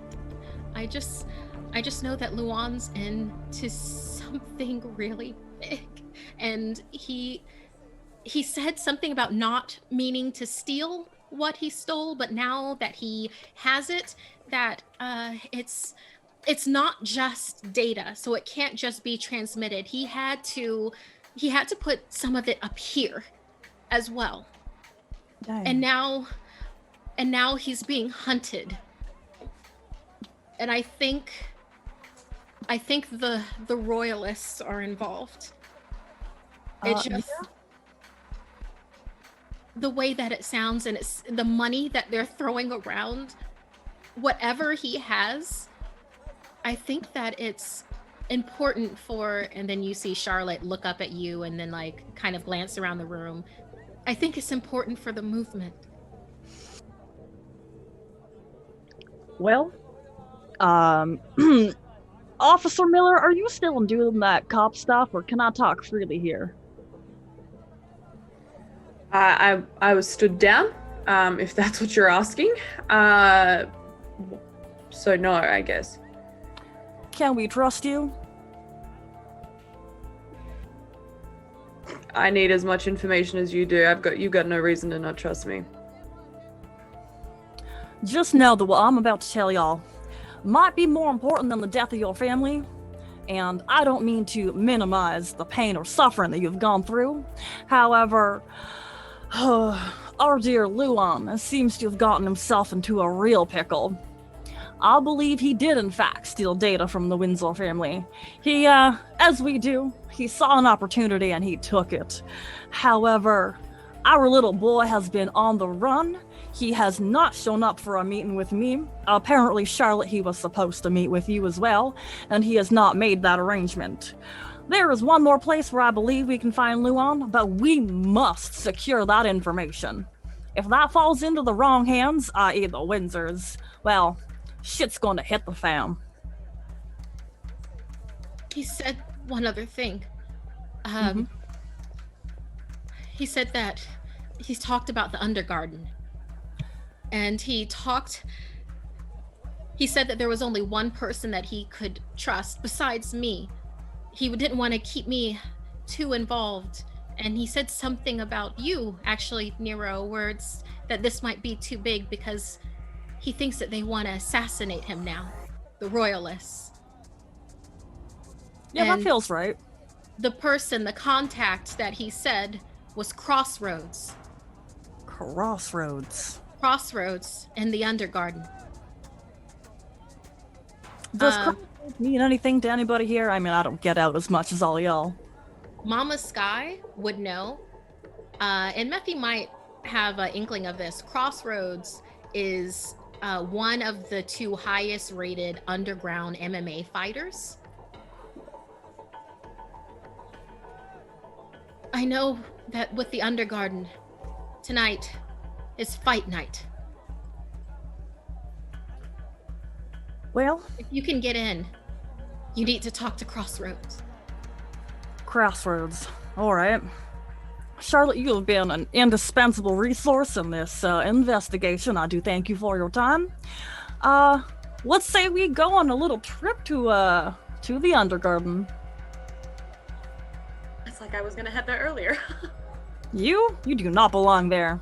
I will go where I see fit. Uh-huh. Wow. And with everyone deciding to go to the Undergarden, having invitations in various ways to get there, knowing that you need to talk to Crossroads to even be able to get a connect back to wherever Luan is and whatever he stole. We're going to take our 5-minute break and we'll come back in the Undergarden. Yeah. And welcome back. We have this rebellious crew. We're set in the 24th century in Birmingham. The year is 2368. And most importantly, it is fight night. And along with that, we're Ritz Miller. After everyone has established their invitations, Mephi is able to get everybody in on the very discreet red carpet entrance. Once you actually enter into the Undergarden, depending on the season, this is fashioned in different ways. Right now, when you enter, it is more, for lack of a better term, lowbrow chic for what is going on here. In the middle of the space of the Undergarden, there is the Octagon. And you know that is where it's a cage. It is an MMA fighting cage, also known as the Octagon. When you enter into this space, you see that there are 4 bars that are surrounding the Octagon that stands in the center of this space. There are already people that have started to congregate. You have arrived on the earlier side because Ritz Miller knows that it's better to either get people when they're in the middle of something, so then things just slip, or you get them before everything has started when they're still feeling easy, but they're still feeling tense and a little excited, a little nervous. So then other things can slip, and then they choose to forget what they told people later on. So following Ritz, the 4 of you then enter into this space. Ritz completely, I mean, you're looking around at the more posh and lavish spaces. There's like booths, and there's what would be a skybox, but it's not like in the sky. It's just like enclosed areas that are elevated. And you look around, but you, because of your street smarts, you already know what you're looking for. You're looking for not necessarily the person in charge, but you're looking for the 3rd person in charge, the one that has to be the go-getter for the 2nd in charge, the one that can wait in the wings, the one that knows everything the 2nd and 1st does, and also is the face of everybody below them. The person in charge is usually either they choose to be the face or they choose to be someone that no one knows, while the 2nd is always a face standing either behind the 1st, or they are the face that's out to the public, while the 3rd knows the people, knows the work, and is usually pretty aggrieved at having to do everything. Always hungry to climb higher. Ritz, you go searching for that person with the rest of the crew behind you.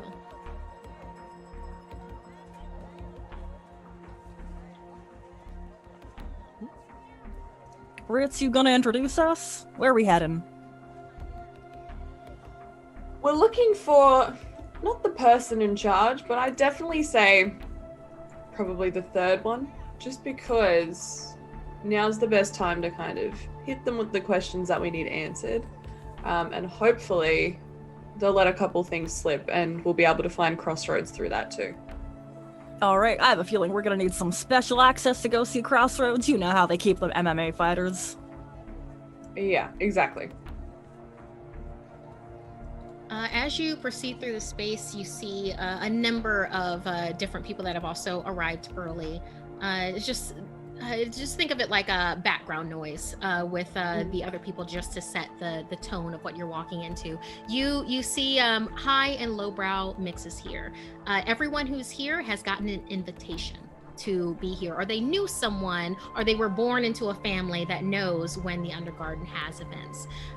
You see a person sitting on what looks like a portable throne, wearing a red tie and a suit with some dark red tartan going on with the collar, just sitting there and looking expectantly at the Octagon.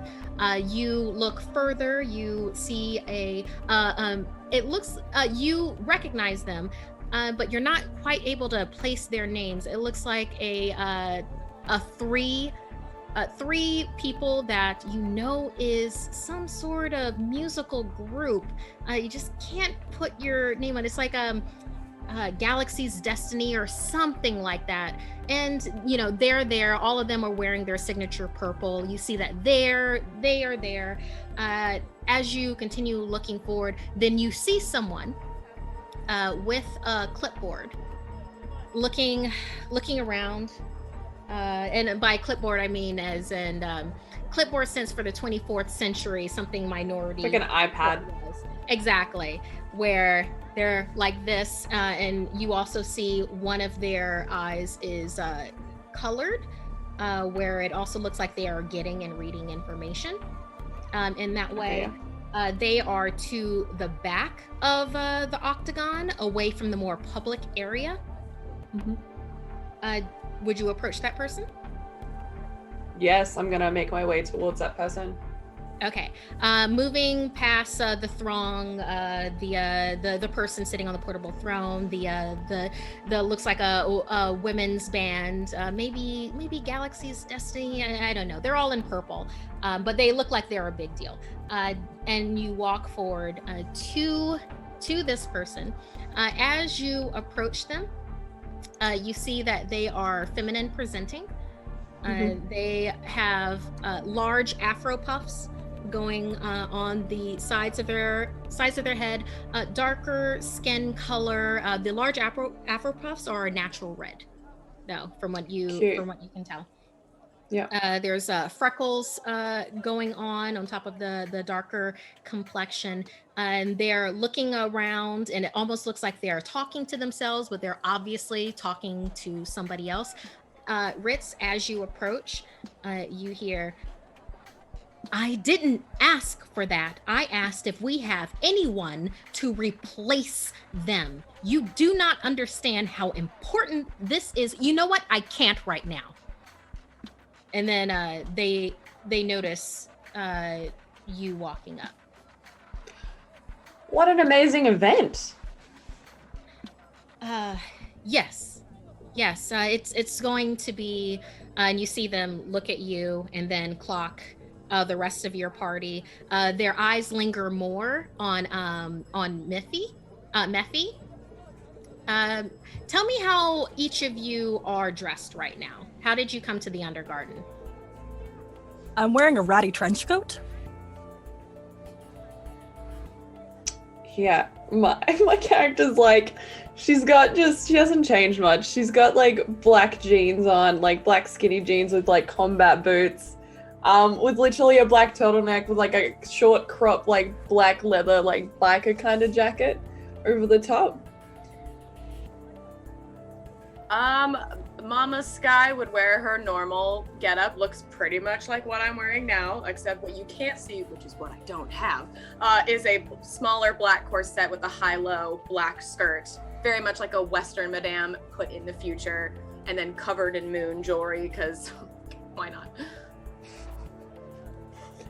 Mephi has changed outfits entirely. It's now a very chic one-piece pantsuit.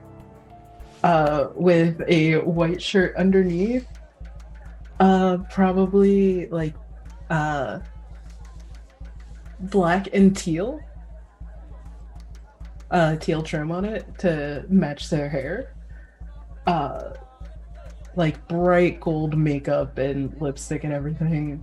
And just like looking around like, no, they're not here yet. They don't come to these kinds of events. Not paying attention at all to anything that's happening, but just trailing a little bit after the group. Yes, there's a lot going on tonight. Is there anything that I can get someone else to help you with?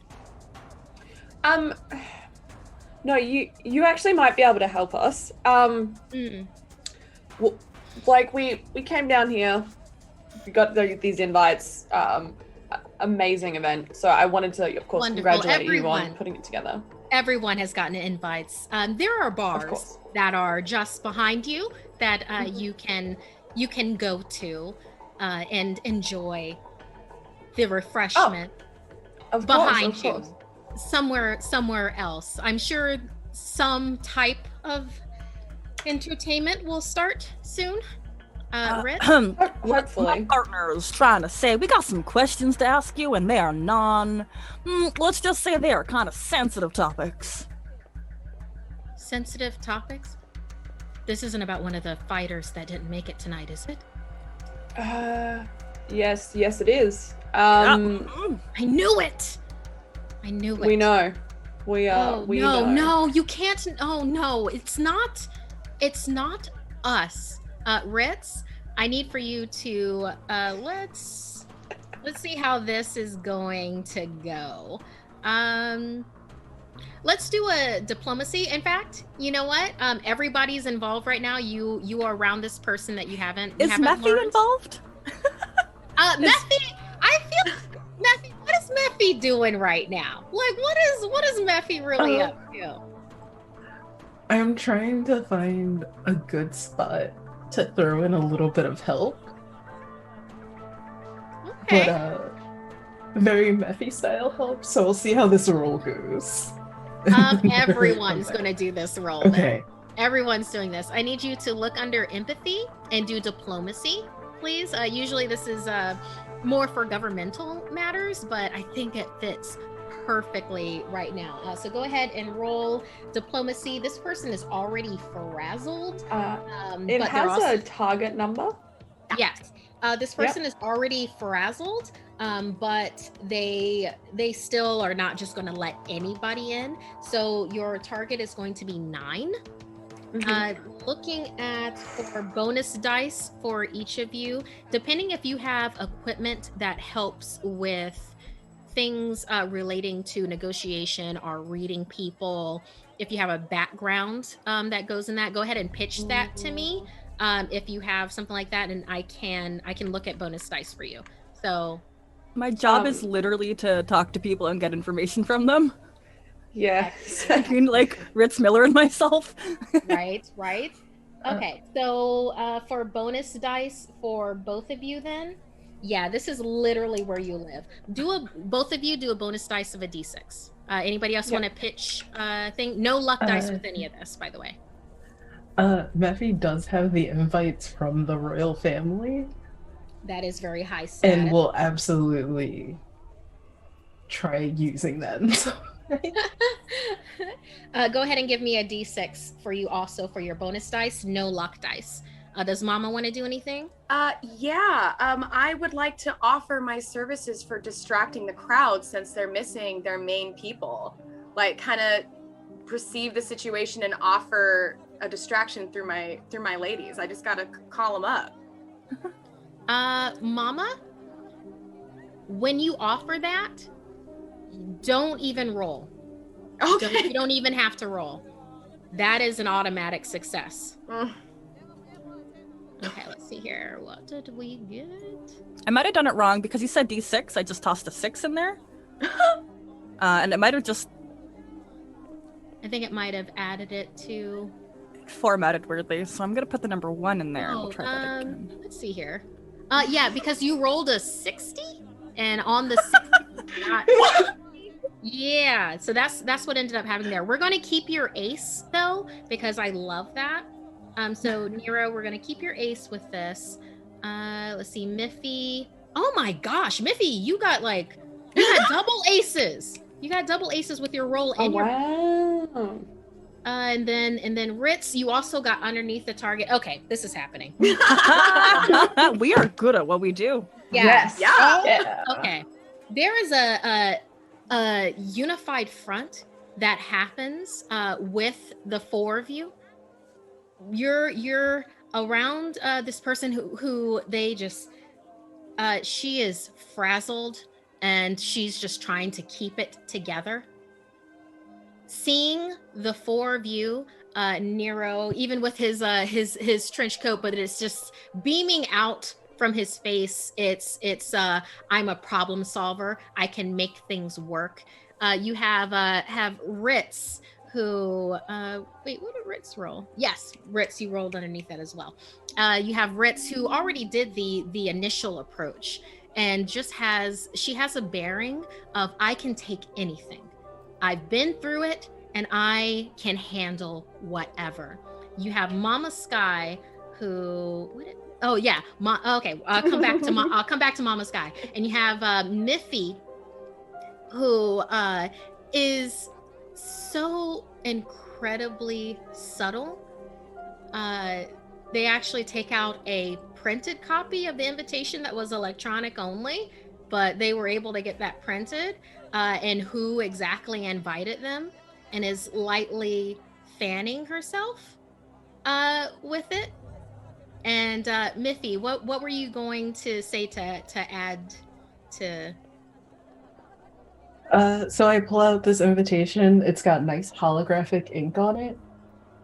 And I think who sent it is actually part of that holograph, where only occasionally when you turn it just right, it'll flash an name. It's just we'll be going backstage to speak with some of the fighters. You do not need to know what's going to be said.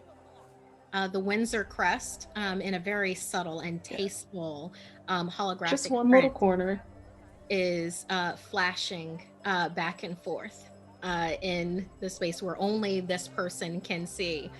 That double aces, that already has the person like you're like this is gonna happen. On top of that, Mama Sky then makes the offer that whatever this person needs, Mama Sky will be able to go ahead and provide for them.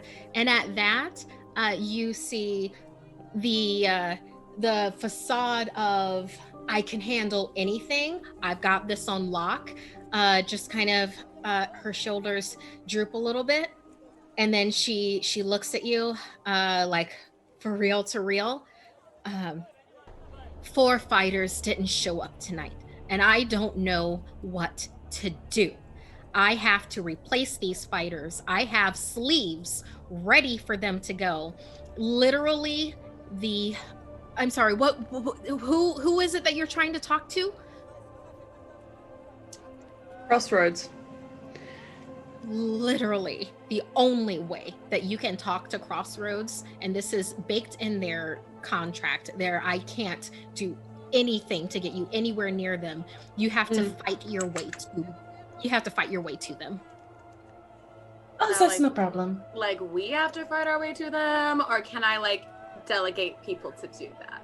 I need 4 fighters, and you are standing right here, and I need this to happen right now. I have sleeves that you can just go ahead and sleeve into. So your sleeves right now will not be harmed in any way. We have medical on staff. I need for this to happen, and you need to talk to Crossroads. I need fighters. What do you say? When I was a kid, I always wanted to be an MMA fighter, so this is one great way to live out that dream. I'm down. I grew up in the streets. Let's do this. Sounds like a fun Friday night. Let's do it. And you just see them oh, my name is Ao. Thank you so much. You don't even understand. I owe you one. I owe you several. And then you see the filter on their eye click back up. I have them. The fighters that we have that are showing up tonight. They're here. They're heading to the back, and they are ready to fight in the Octagon. And not only that, I know that they will make it all the way to the headlining, which is Eclipse and Crossroads versus whoever makes it. Right. Yes. Let's do this. AO waves you back. Nothing to worry about. Methy is absolutely leading the way. Like, yeah, this sounds. Is it another adventure? It's gonna be great.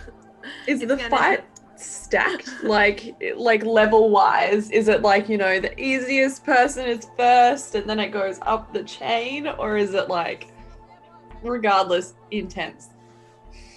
All of our fighters are very accomplished at what they do, but that being said, and she looks at each of you and she's going to be real with you. That being said, we keep the softest fighters to start, kind of like an opening act to get everybody primed up and ready to go. There are 2 rounds of those fighters, and whoever makes it out of those 2 rounds then is able to fight Eclipse and Crossroads. And you know who Eclipse and Crossroads are, right?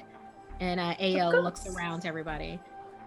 Okay. Yeah, they're fighters. Real good. Do they have any special moves that we should worry? MMA. Yeah.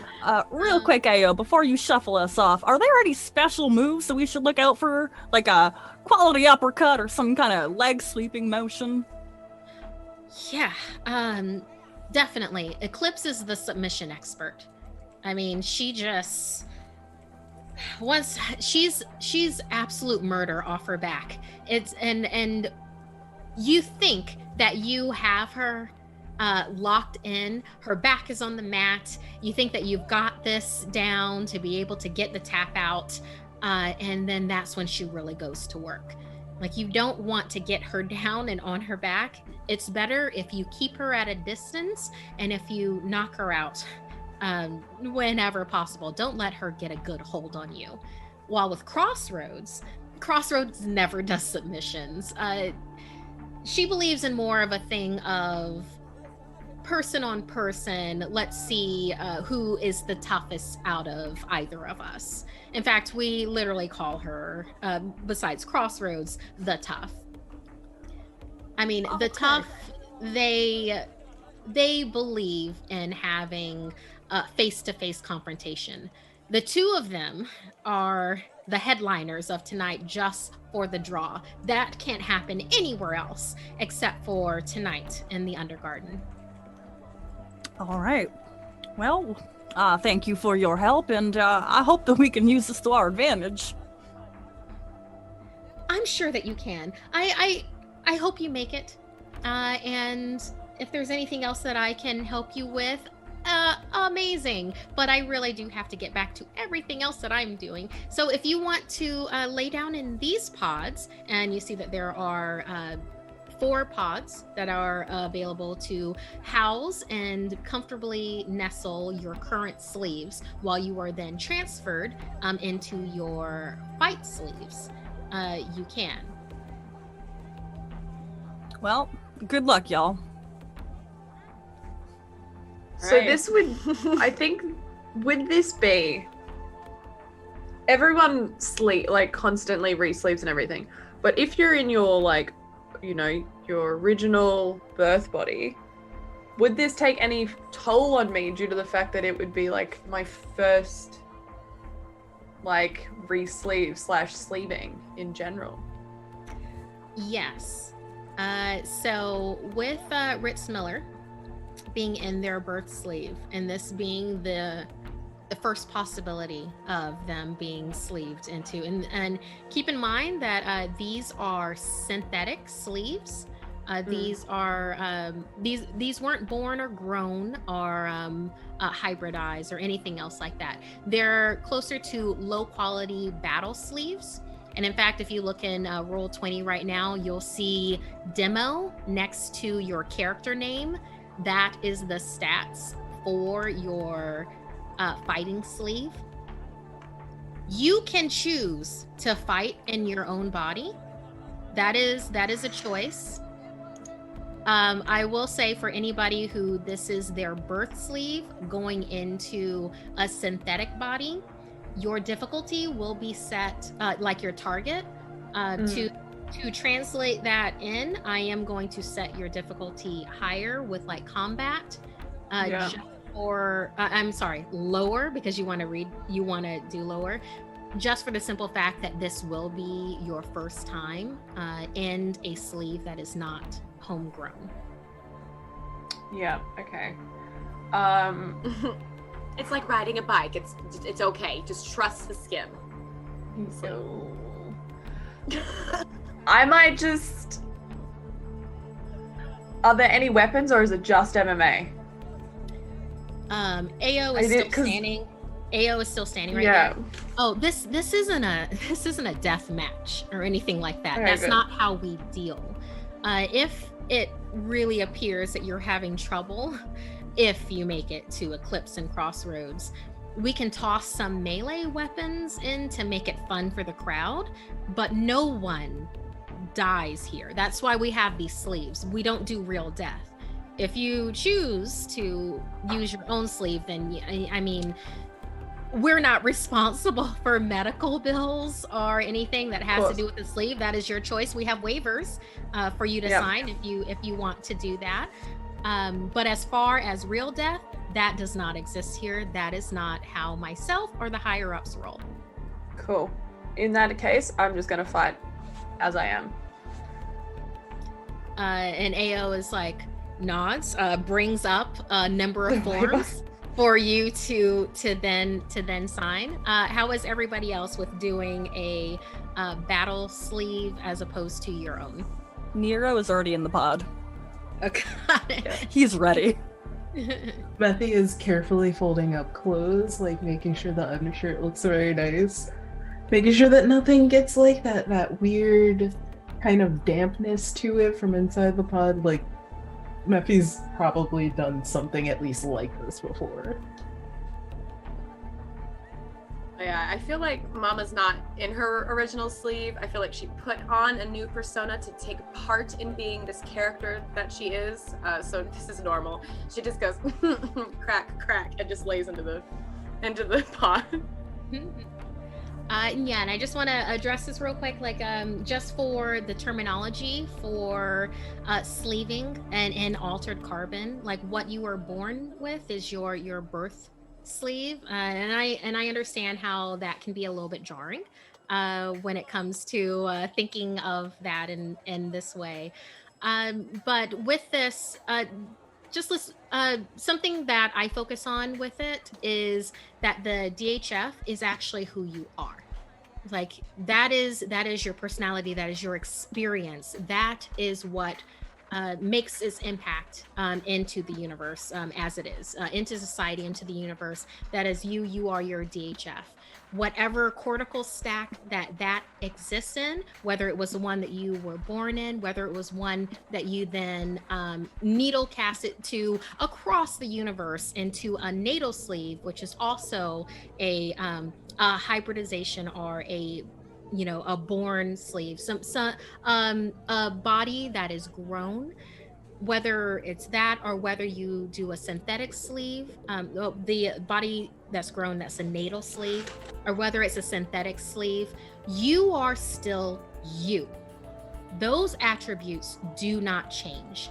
And by that I mean your cortical stack skills, and that's stuff like your perception, your acuity, what makes you, the experience that you have built in your whatever lifetime or lifetimes that you've existed. So these sleeves are almost a way to liken it is you booking an Airbnb, where you will find an Airbnb that is your personality or what it is that you're looking for. You exist for a time within that, and then you go back home, type of a deal. To think about it more in that sense, so that your home doesn't get trashed with whatever you're going to be doing. It is someone who's able to take, there's certain deposits, there's everything that's involved with it. And like with these synthetic sleeves, these were not born and grown. They were literally made for this purpose of being able to battle, kind of like a VR simulation, without having to involve another person in it. So that is where we're coming from with this. Yeah. Okay. Cool. Just to specify. So Awesome. So with if you want to go into the characters that have chosen to go into your battle sleeves, and so you'll be mainly looking at your strength with everything, but you don't feel like you just have to be boom boom boom with things. You can utilize the rest of your skill sets that are in that for you being in the ring. Okay, so everybody else has chosen battle sleeves. Ritz Miller, please go off your original sleeve. And AO is there if you have any other questions. She's looking off to the side, and it sounds like she's nodding her head to something else, and she looks back at you. I appreciate this. I'm glad that we could help each other. If you make it to when you make it to Crossroads, I just you could try to talk to her in the ring. They're very. It's surprising how focused they can be. Of course. Yeah, especially before like a big match, I can understand that. Yeah, and maybe we might be able to check out and see where maybe we might be able to find out where our friend Luan is. So who knows? At that, you see AO just kind of like look at you real quick, and then look away, like she's trying to remember where she heard that name before, and then she's like, and shakes it off, and is then nodding to something else that she hears in her ear. But from what you gather from that, in some way, shape, or form, the person putting this together has at least heard their name in some kind of context. So you're definitely in the right place at the right time. Okay, cool.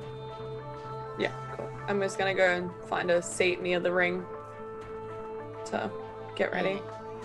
So you're prepping with and Ritz Miller, what type of equipment do you have? I pulled up the if you pull up your character sheet, and then underneath the wide bar, you'll see character sheet and then equipment. If you click equipment, you'll see clothes, observation drone, portable deck. Let's see what this is. Not much. Grade, customer grades are the same purpose.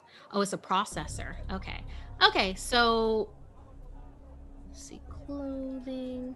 Okay, so all right, so something to keep in mind then is your clothing. The cloth can become rigid from electrical current that temporarily makes the fabric as durable as many layers of carbon fiber. The first time a character is struck with an attack, increased protection provided as armor by 1d10 for the duration of the turn. Yeah. So if a strike makes it past you, then that will then come into effect. So cool. Something to keep in mind. Awesome. Okay. So, and with that, just a second to get over to my my page where all of this glory happens. Yes, here we are. Damage and special moves. All the scary stuff. What is the vibe of this the Undergarden like? Like, are people amped? Are there like a lot of people? Like, is it rowdy? Is it loud? Is it kind of like grunge feels? People are amped. This is an event. This is something that people look forward to. And in particular, that they know that this is not a death match. This is not someone that's going to get their, this is not that. It is literally ingenuity, athleticism, and strength versus other equally yoked athletes.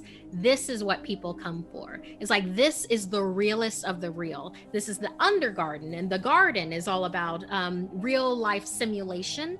While with this is the realest that you can possibly get with things without having anybody else's hands in the pot with things. People live for this. This is like a liberation for people to see this happening, to be a part of it in any which way. Okay.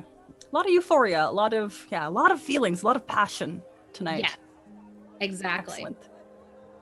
So, with the first round,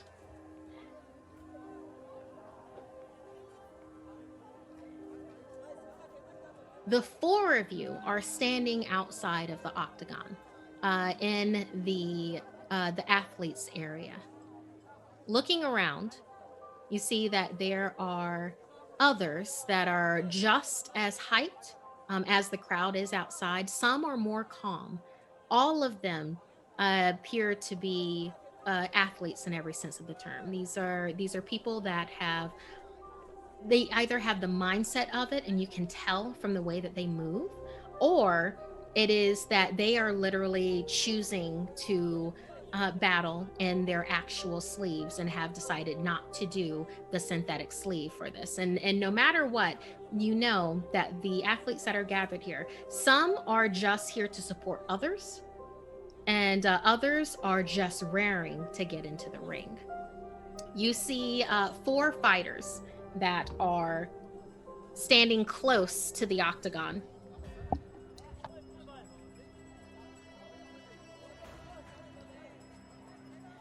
Each of them are in synthetic battle sleeves. You see this.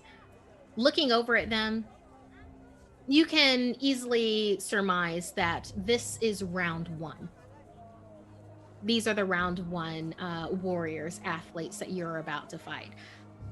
You also know that with this being basically an underground illegal MMA, that all moves are possible here. Usually, for MMA above ground, there are certain things that you cannot do. You can't bust a person's face into your knee, for instance, type of a deal. There are certain chokeholds that cannot be used. Anything's up for grabs. You literally have 3 minutes to be the team standing. Mm-hmm. So apart from real death, everything goes. Cool. So you can be as imaginative as you want to with this. The 4 warriors the 4 athletes that you see that are also looking back at the 4 of you and like cracking necks and ready to go kind of thing. Yeah. With that, all of them are wearing a green, like a little green ascot in cascading colors. So there is a forest green, which is the darkest green one. The lime green is the lightest of the ascots. There is a teal, and then there is also a muted electric green.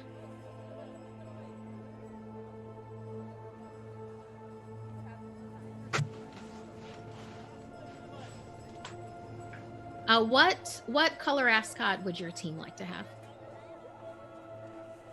Nero gets no say in this. Betsy, it's all you. Yeah.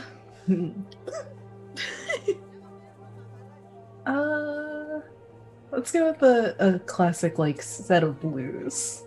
Okay. Periwinkle. think this is just blue, but all right. I'm sorry, I thought I was muted. I got that, periwinkle.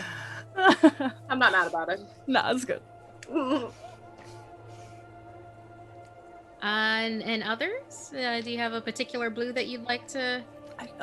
Royal blue? To me, to Nero, it just looks like a dark blue. Awesome. Yeah. I'd probably definitely go like a chartreuse. Love it. Love it. I go for a nice, like, very light powder blue. Powder blue. Great. The ring announcer goes out into the middle of the octagon, does 2 taps on their throat and amplifies. You have come for tonight's match. And with tonight, the delights are ready to rumble. And the crowd's like, ah.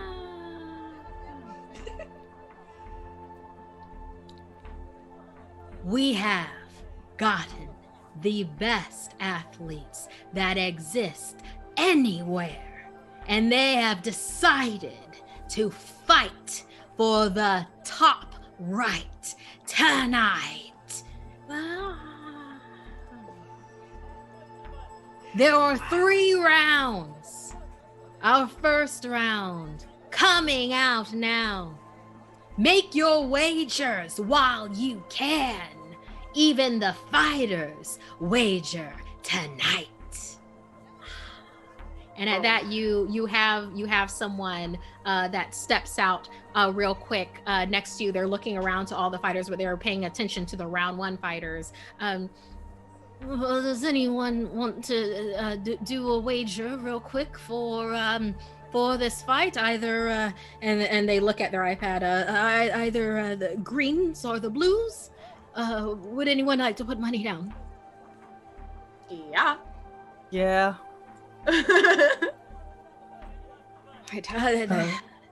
Question: we are in our original skins, so do we have any of our money, or is it all honor system?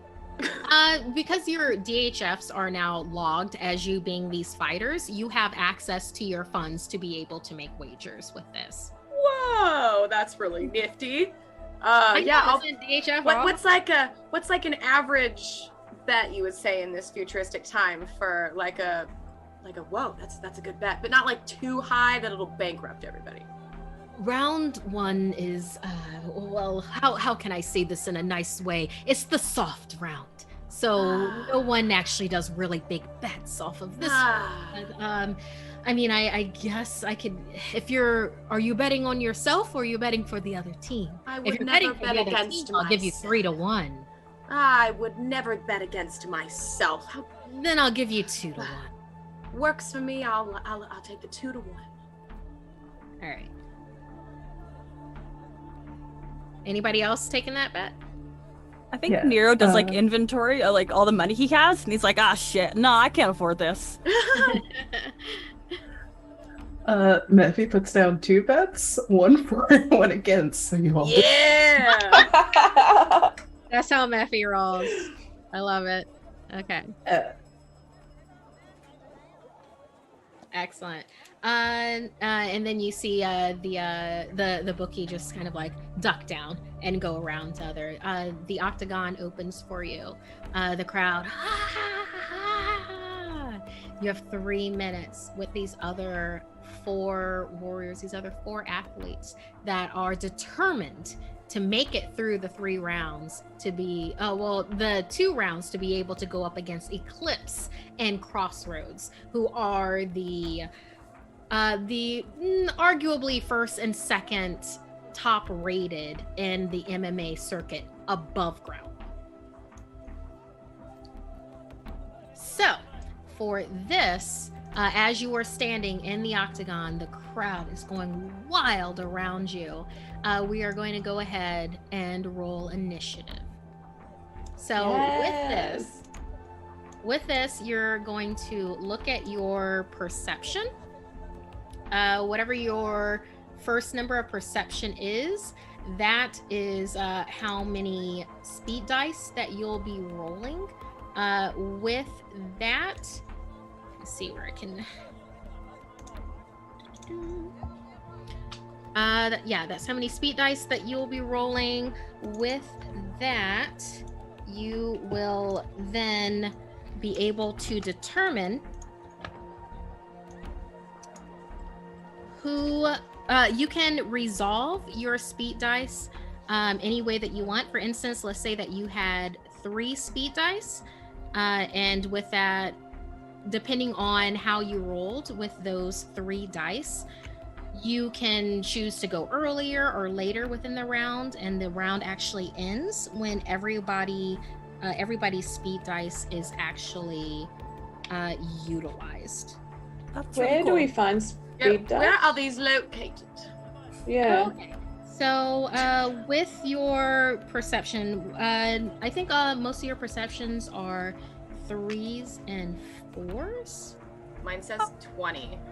Yeah, got 2. It's like the first number Yeah, sorry. that I'm looking at with it.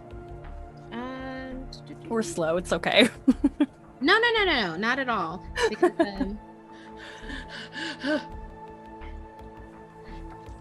realizing now. Yeah, I was While you're thinking. looking that up, I feel like the 4 of us, like these are, well, the 3 of us at least, because these are new sleeves, we're kind of like rolling our shoulders, checking the feel of these bodies. Like, okay, this one, wow, I could touch my toes with this one. It's been years since I've been able to do that, and we're just kind of like getting a feel of these new sleeves. Do a couple burpees, hop up and down, you know. I'm doing my jumping jacks that I usually do to sober myself up, but now I'm doing it to amp myself up. You should see if you can lift your leg like above your head. How stretchy is it? I try and it doesn't go up that high. Oh man. I'm all dark and broody. I'm like leaning on the wall, my arms crossed, like, come on, let's just do this. Would knew where our speed was. Nephi looks like they're trying to remember lessons from a couple decades ago. Just like, well, if I... No. I feel like you're pretty equipped for this. You know, you spend so much time in that simulation. Your mind's never here, you know? Muscle memory. Mind memory. Mind muscle memory. There you go. You would think, but I think the secret is definitely Nephi's always programmed to win those and has never really had to fight. Oh, sweet child. Oh, no. It's- This is gonna be eye-opening for all of us. Oh, I Watch wish I Ritz had be the one who does the popcorn. best. Oh, heck. I never get out. This is so great. I'm always so worried for my babies.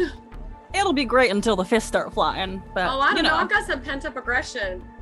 Alright, this will be a great way to get it all out. And neck Okay, crack. so for and thank you so much for vamping right then. Yeah. So for on our character sheets, we don't really have it set up what you are supposed to just like click and roll. So for roll 20, if you can look off to the left hand side, there is a dice icon. It looks like a D20. And with that, you will see that once you click on that, there is a drop-down menu. You will be rolling D6s. The number that is next to your larger perception number, like for instance, if you have a 30 for perception, like next to that, there will be a 3. If you have a 42, then next to that, there should be a 4. That's how many D6s you roll. So you would go to D6 and then how many of those that you roll. Okay, and then looking at those different numbers, like for instance, Ritz Miller did a 1, a 5, and a 2. You can choose which of those to resolve in each turn. Like for instance, a 1 would be going very, very soon, while a 5 would be later with moves. Okay. So, Yeah. so you, for each turn, you have the possibility of, oh, I'm going to use my 5 with this one to see what happens. Or it's like, oh, I'm rare and enable and I'm going to do this. I'm going to use my 1 to go ahead and do this. So that's how it goes with doing initiative with your speed dice. Okay, so cool. So we have everybody's going on there. Let me know the order of which you are doing. Let me take this back to my injuries sheet. I'm sorry, my not injuries. Why did I say that? I didn't. No, not my injuries.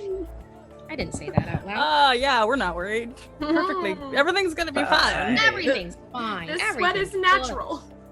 Everything's good. Everything's natural. It's fine. Okay, so let me know what you want to resolve in the order that you want to resolve it in. So for this first round, it's you versus Team Green. You have Forest Green, you have Teal, you have Electric Green, and Lime Green facing you, all of them in synthetic battle sleeves. So how would you like to... Let me know how each person would like to, what dice, your first dice that you would like to utilize to do this. I'm stuck going last. I got a 5. 2 5s, so I will take 1 5. So, okay, so pretty much gonna put myself last unless somebody wants to take their 6. I will take my 6 and I will go dead last. There we go. Okay, So I'll go with my 2. Oh, thank God. Go with my 3. I didn't want to go first. I like to watch first. It's one of my things. Okay, so we've got Ritz going with a 2, and we've got Mama going with their 3. All right, great. And for these, you know what? I'm gonna old school this. For these 4. I know, right? Ooh. I've got so many D6s. It's like it's absolutely ridiculous how many of Never these have too many. Until you can fill your entire bathtub up with D6s and lay in it, you don't have enough. It's my goal. It's 100% my goal. Same. We'll have all of them roll the. Oh wow. Okay. 1, 2, 3, 4. That just happened. There's a ghost. Oh. That's weird. All right. Who did you upset? 1, 2, 3, 4, and 4, 4, 4, 5, 1.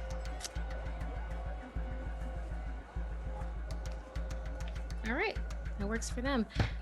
So, Ritz, Right. you step out. The crowd is roaring. You are ready to go, and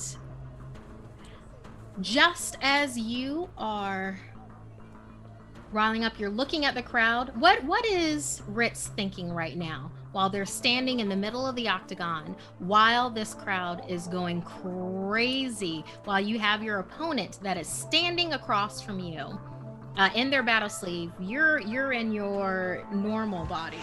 Mm-hmm. What's going on with Ritz? Ritz she's had to do combat, especially when she was getting into the force and everything. So she's tuning out the crowd and she's concentrating more on her opponent, and she's trying to like really bring everything kind of in, so she's able to feel her body like really closely, so she knows, where everything is going to move. Nice. Okay. So you are extremely focused and what's going on with this. We're gonna set the this is first round. We're gonna set everything at a target 8. So you will want to roll less than that to be able to do the things that you're about to do.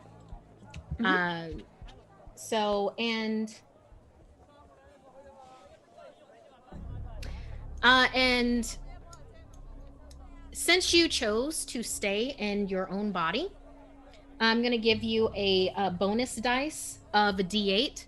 Decent equipment that's doing its original intended purpose. Yeah. So, yeah. So Okay. go ahead and put a D8 with that. Just with melee combat? Yes. You're just Yep. doing melee combat. Yep. So target number is 8. 1 bonus dice, and the bonus die was a D8. Mm-hmm.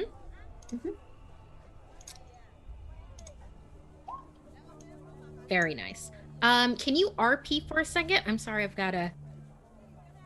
Yeah, for sure. So I'm assuming I'm going first. What I'm actually going to want to do is the one that's closest to me, is I'm going to want to do like a bit of a gut punch to kind of wind them a little bit, and then grab their head and just try to smash it onto my knee. It's the first round. We gotta get through this. So that's my, like, that would be my first kind of go for. To try to discombobulate, if you will, the first battle bot. I think there's probably a moment where like you go in for that and like, is that a hit? Yeah, I think you hit. So like you definitely do that, and like Nero is shook. They kind of talk down to you a little because like, you were a cop, like that's not cool, like we don't really appreciate the work that you do. And then in that moment when you're like, your knee connects with their forehead, they have to reevaluate everything they ever thought about you, and all of a sudden like they got a little bit more respect for you. Yeah. Apologize. There was someone that was continuously knocking on my front door. So yes, I did hear that. So your knee did definitely make connection. Yes. With, I believe, electric green was going after you. So yeah, it was you and electric green going head to head. As your knee connects with their face, you can feel the shock that goes through this person's body.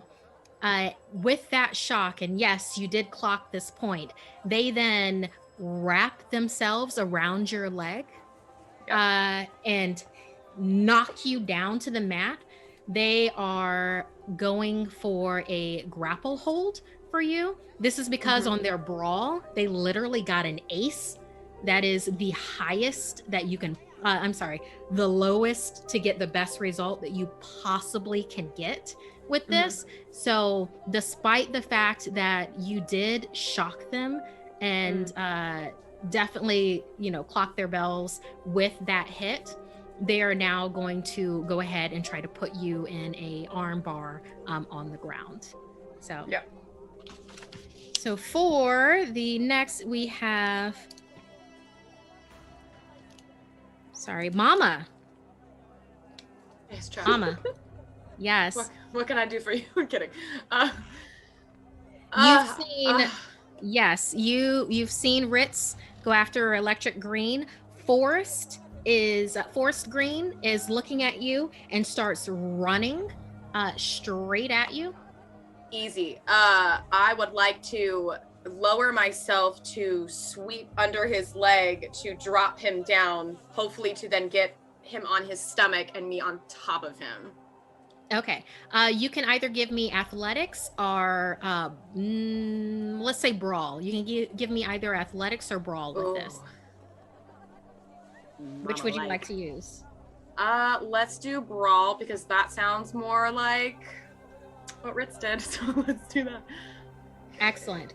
Your target number is the same that has been set, 8. Everybody's target number is going to be 8 for round 1. So go ahead and give no bonus dice. Mama doesn't seem like the type that would normally get their hands in everything. Scrappy and feisty, most definitely, but it seems like more of a delegator. In fact, since that seemed to be her first instinct when it came to we need fighters, I'm not going to say a bonus dice with this, but revisit it in round 2 if Mama makes it that far. Okay, and no input value, none. The target number is going to be 8. Everything else is just zeros. There you go. Nice. Okay, so Mama, you see them coming for you, and you immediately go for one of the weak points that is with any kind of fighter. And it's like if they're not standing and they're in the air, then something can be done with them. So sweeping their feet out from underneath them very, very successfully. You rolled a 6 for an 8. you definitely execute your roll. However, they rolled a 3 out of an 8 with they did brawl as well. So because of that, because of the degrees of success they had with this opposed roll, while they're in the air, they hook an arm around your neck, bringing you down to the ground with them.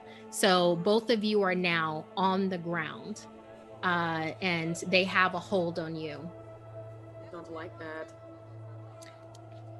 Nero. I want to do, and I looked this up to learn MMA words, I want to do a flying knee strike. Nice. And honestly, I have a feeling I want to try to knee, I think it was light green, that has Ritz grappled on the ground, like with their legs wrapped around each other. The one that has Ritz right now is electric green. Lime. Lime is actually the one that would have been eyeing you. Yeah. So that's okay. I'm here to help my friends out. Mm-hmm. Nice. Again, I'm just awed by Ritz. That move that she pulled off, so cool. So, like, with that respect being increased, like, he wants to cry. I'm like, I'm cool too. Like, check out what I can do. So let me give you that roll. Okay. Would this be melee combat? Yeah. Let's make Gotta this get one in close. combat. Flying knee strike. Yeah. I just want to roll something else. Everybody's been doing brawl.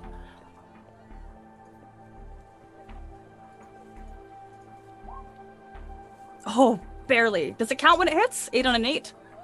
It does. It does for my Okay. game. There's others that are like, oh, that's not a degree of success. I'm like, it counts. Okay, so you're going for a flying knee strike. Let's say that this is a. Oh, okay. We're gonna have this person then do. They see it coming, and we're gonna have them withstand it. More defense than offense. Let's see here. Okay. Oof. Yeah. You go into it's you've seen MMA before, and you feel almost like you're one with this synthetic sleeve. It's a little bit of an adjustment, but you definitely are able to poise yourself to then spring forward within this battle sleeve to go for a connecting with your knee strike. However, the other MMA fighter, Lime Green, sees it coming, knows what's coming, knows that they want nothing to do with that. Instead of pressing the attack or taking the strike, they then back completely up closer to the octagon. So you would have hit them if they had stayed there. Yeah. They chose to move away. And now they're looking at you. It's like warily. It's like, oh, okay. All right. I see here. Mephi. Yeah. The electric forest, teal and lime. Teal is looking at y'all. I think what I'm gonna do is try to go for like a clothesline. But what I'm Nice. really setting up is a grapple from behind. Try and get in a sleeper hold. Okay. Okay, so clothesline, but like really going for that grapple. I think we do brawl with that because it's yeah. Getting on with that. All right, cool. All right, so you're going for that. For teal, they're trying to prove themselves. They're gonna go straight for type of they're gonna try to go for this is interesting. They're gonna try to do a submission, a triangle, what is it, an arm triangle on you. So with you doing the clothesline, they're going to try to grab that arm to then put you in an arm triangle. So we'll go ahead and see how that goes. So go ahead and roll me a brawl. They're trying, let's say an arm triangle. We'll have them do melee combat versus you. So remember your target result is 8. And no bonus dice?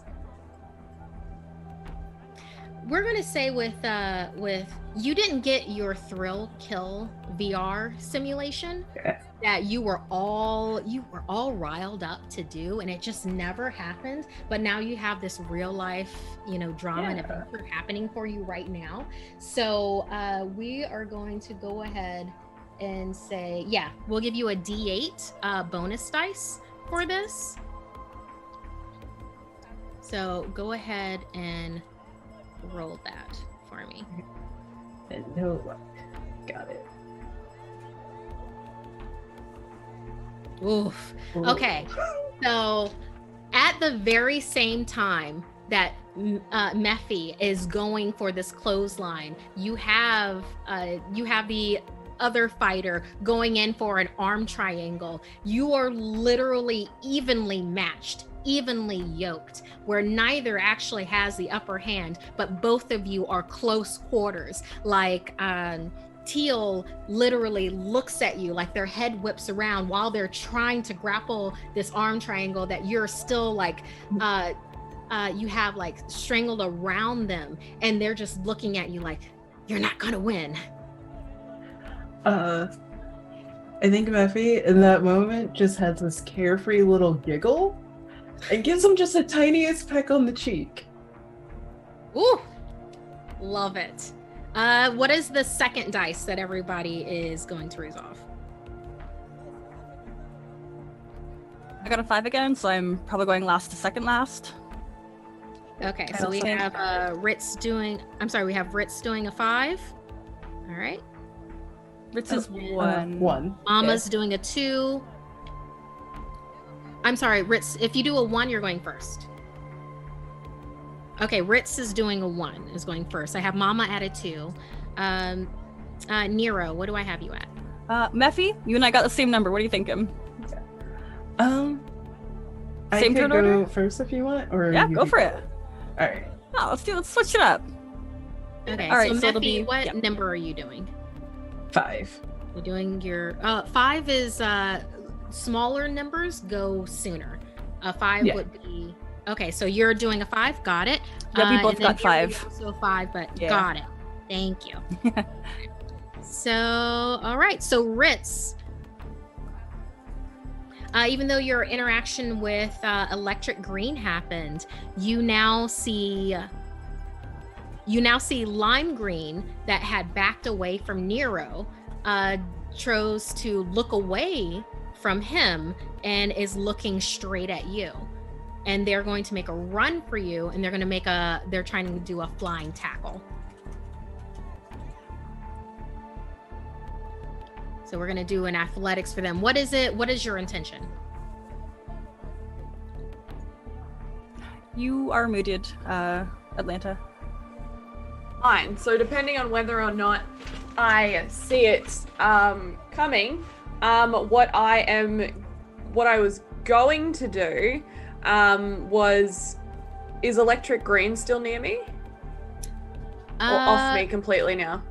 Electric Green would be off you, but is still, if you want to target them, you can. I'm just saying that Lime Green is also going for you. Yeah, okay, cool.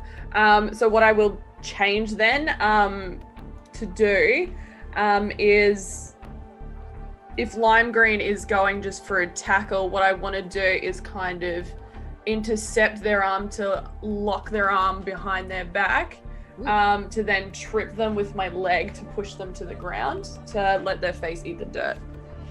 Nice. Do you want to try to throw them at somebody else? Maybe throw them at Electric Green? Yeah, for sure. All right.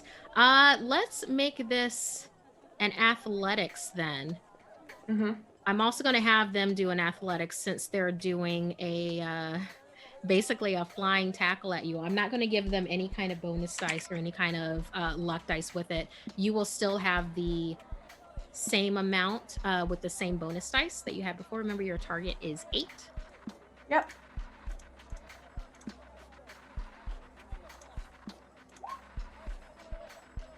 Okay. All right. I'm gonna have y'all are very close to what you're doing. I'm gonna have your bonus dice be just gonna flavor this. So Okay. Great. So lime green is going for you. They had a taste of Nero. They don't want it. They're looking over at you because they didn't see what you did before because they were so focused. So they're trying to do a flying tackle at you. They manage to get a hold of you within this flying tackle. But with that, you're able to just utilizing that momentum because you did see it coming. You rolled a 6 under the target of 8. They rolled a 5 under the target of 8, but then your bonus was a 3. So I'm going to have that go ahead and flavor into this. You are able to, by using that momentum, to swirl around, tossing them into electric green. This is going to cause damage for both, keeping in mind that everything with this match is having 3 minutes to be able to be the last person or people standing. It isn't how beat down someone is. It's who looks like they ruled the roost type of a deal. Okay. Yep. So right now, Lime has gone flying into electric, and that is actually going to take their next turn for the both of them while they try to get themselves out of that. Okay. Okay. So next we have Mama. You're tangling with Forest. What's your intention? I guess, could you rule whether I landed on my facing down or facing up? I have a move for each direction. I don't know which way I landed on the ground.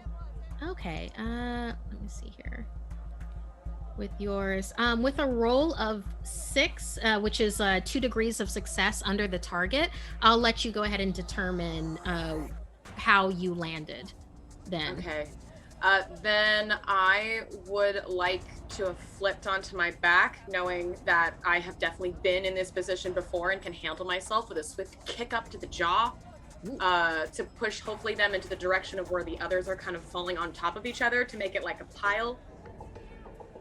Nice. Okay. So with that then, that's going to go under strength as well. Melee combat. That's just like a stiff boom, like right And then, in. 8, no extra dice. Right. Got it. Target of 8, no extra dice. We're gonna have them see if they are just going to try to take this, and we'll see what happens with that. I got a 1. You got an 11. That's what that is. Yeah, I know it. It looks a little. Looks like a 1. Yeah.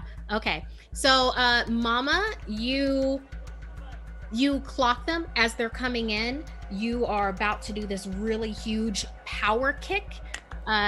They prep themselves for it, and unfortunately, the kick goes askance.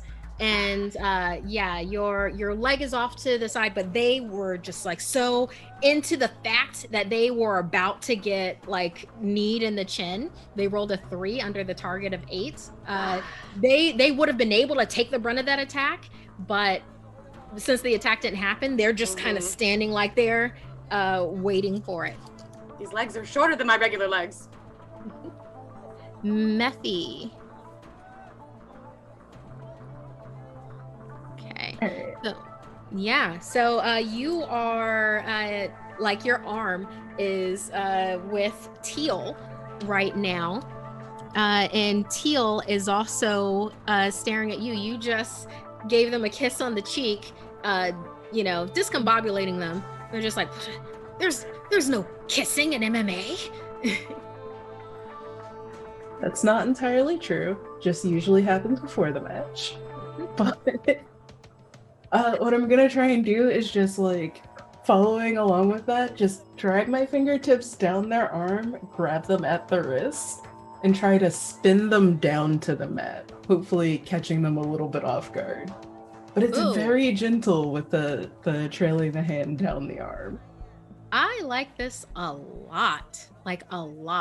And the attention here, okay, it's not intimidation. You're very composed. This feels almost like a willpower. Let's do a willpower discipline here. Okay. Because this is not so much strength. This is utilizing other aspects. Let me check really quick on your sheet, Methy. Willpower, discipline, D8. Yep, that's exactly where I want it to be. So yeah, do willpower, discipline, D8. Go ahead and toss in the same bonus dice as before. Your target is 8.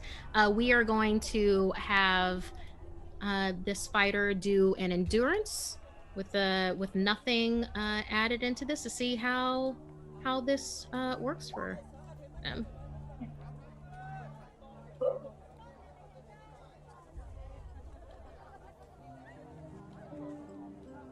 Okay. Ooh, beautiful. This is okay. Oh, I love this match. I love this match. I love this fight. I love these choices so much. Okay. It is like you and Teal are on this other wavelength. It's almost like a slow motion moment between the two of you. There is a connection there that Teal did not expect to happen with this. Literally, both of you rolled aces on this, with Teal for endurance and you for discipline. But I'm going to flavor in your bonus dice of 7, which also comes underneath the target, which I'm going to barely give you the edge over in this. With this move that Mephi does, and thoroughly, obviously enjoying herself with this. It's just like there's a glow and there's a light up that's coming through the synthetic sleeve. As you bring Teal down to the mat and you're looking them in their eyes and you're just having such an incredible time, Teal just kind of like looks at you and is entranced and is just kind of like laying there for a second. They're not hurt in any way. They're just almost spellbound about this magnetism that just happened in front of them. So they're going to take their next turn just thinking about this for a second, because that was masterful. Nero. I want to do a roundhouse kick. Okay, who are you aiming for? Who was the one that backed off me? I stopped keeping track of my list. Was it electric or was it lime? It was lime, because they then started targeting Ritz. So if you wanted to go after them, I will actually give you a type of advantage with that, because they are their attention is not on you. So it'll be a really good roundhouse kick. I'm not good at athletics. Oh well, I made that choice. Athletics. That would be a roundhouse kick. Yeah, we're gonna do athletics. I mean, if you want to argue melee combat with it, you could do just like a. I'm going into melee range. You're in melee range, and we're gonna use this foot like a weapon. Yeah. So go ahead and give me melee combat with this. I'm gonna do an endurance with them. They're not gonna get any kind of bonus with this because they are not expecting it. So under bonus die, I'm just hitting like the number 1.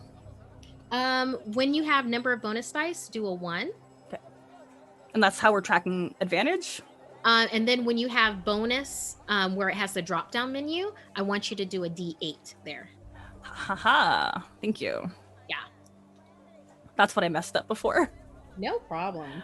There we go. Look at how clean that is. Yeah, and I'm gonna go ahead and give them a luck dice, because this seems like this could go very badly for them. Oh, we shall relying see. on chance. Okay. Go ahead and do your roll. Okay. Wow, y'all are pretty evenly yoked. Okay. Seriously. Yeah. Okay, so you rolled a 6 underneath the target of 8. They rolled a 5. It's like they're and then like their luck was 2. If it was a 1, that could have been like a stroke of luck. 4 would have been a catastrophe for them, but 2 doesn't really count for anything. So with your bonus of 2, it's like they're aware of you even when their attention is away from you. Since y'all were the first to battle with each other, they actually clock you and are moving back even further. Just like it's like hands. Yeah, it's like elbows and like scooting Yep. to get away. Okay. Gosh, I just really want to kick somebody with my knees or my feet, and I'm having no luck. Okay, does anybody have any third dice to do a resolution with? Okay, so it's a Ritz. Yeah. Okay, and is that a what's the number for that? It was a 5. 5? Yeah. Perfect. Okay. Who are you going for, Ritz? Is there anyone that isn't discombobulated in any state? Yes, actually, you look and you see Teal literally laying in the middle of the Octagon, just staring up at Nephi right now, like literally just down there, prone. If you wanted to attack Teal right now, I'm gonna quickly roll a d6 as to whether or not I want to do this or something else, because this is a little aggressive. So I'm gonna go lows or highs. Everyone, give me a low or a high. What do you guys want me to do? High? Hi, yeah. High? Yep. Okay. So, what I'm gonna do is I'm gonna walk up to Teal and I'm gonna put my boot to his face and stomp down is what I'm gonna do. Because it is an illegal MMA move, yep. but it's legal here, You right? know what? Since Teal is prone and not even paying attention to you, this isn't even going to be a roll. As the crowd is going nuts at how y'all have, it seemed like you were evenly matched for a while, but how you've basically decimated round 1. Ritz, with you coming over and doing a downward stomp onto, and let's be honest, it's kind of their fault. You don't go into the Octagon and not have your head screwed on right. You don't have not have your focus in place, and this is coming. So as you do your downward strike, the referee comes out. Round 1 is over. Team Blue is most definitely progressing forward. You know that Crossroads is just another round away from you. That and Eclipse. You know that person is the one that you need to make it to. As the crowd goes wild, all of you feel filled with this battle euphoria. It's better than Thrill Kill VR as far as Mephi's concerned. This is the real deal life stuff, and you are so much closer to your steps with Luan. Round 2 does not involve you. Round 2 is another team that is going up. Those 2 teams, however, end up it's yellow and orange, end up being so incredibly yoked that they end up canceling each other out. Wow. Oh. As Okay. the 4 of you step into the ring, you look across from you. The crowd is going wild with this. They are pumped up. They are ready to go. If any of you looked out into the audience, into the space, you see some of the people that you saw before, but there's so many more now. And you look over, you see the women's band in purple. They've been into their drinks and they're standing off to the side. The other person that you saw before that was with a red tie, wearing parts of tartan, it looks like he's there with some friends now, and they're talking, and he keeps on looking at the ring, just waiting for the next thing to happen. It's just everybody all around is all jazzed for this. You're in the ring. Eclipse and Crossroads looks and they climb in. Eclipse is smaller, and that's a submissions expert. Crossroads is taller and doesn't really do submissions. Does straight, face to face. They're looking at you. They're close to you, standing there. You've made it this far with this MMA fighting ring. You have a second to say something to them.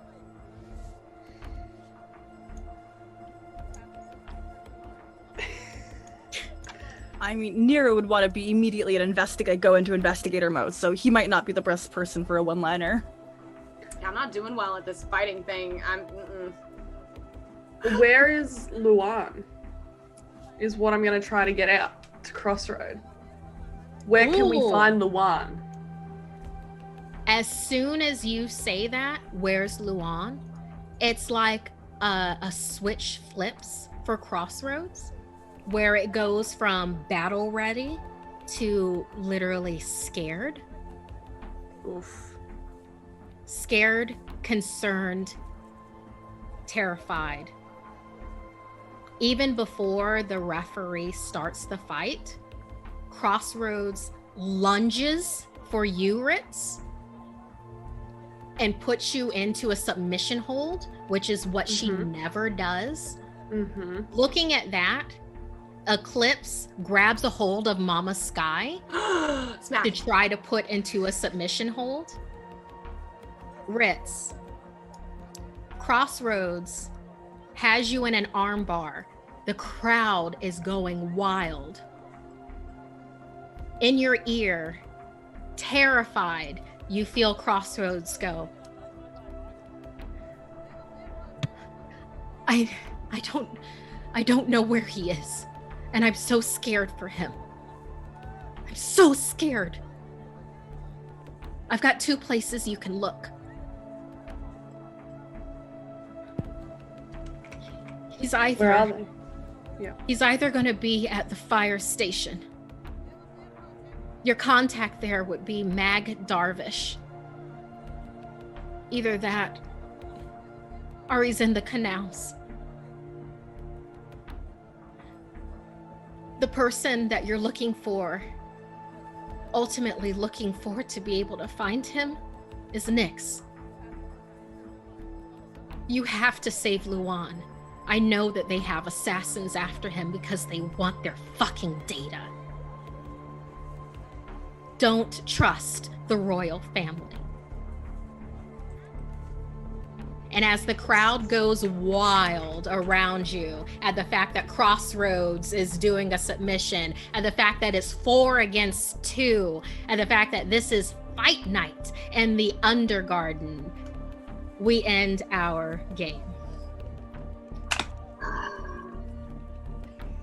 Too intense. So good.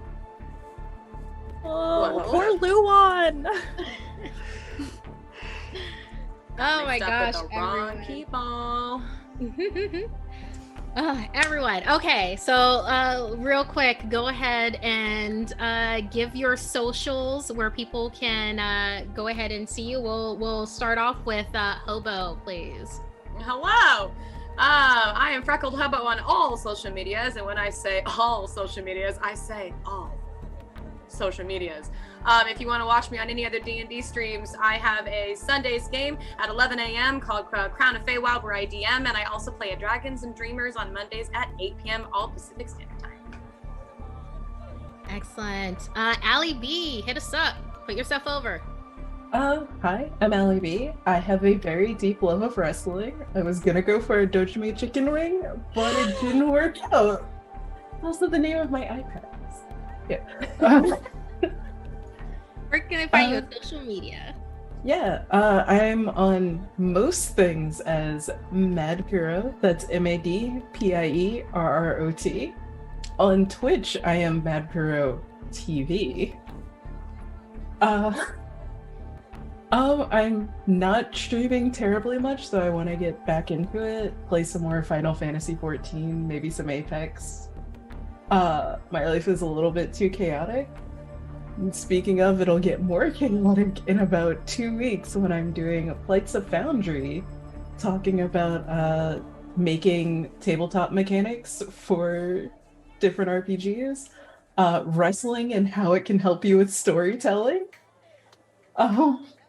And the mechanics of emotion and how to make people feel things when they're just reading words or playing a game.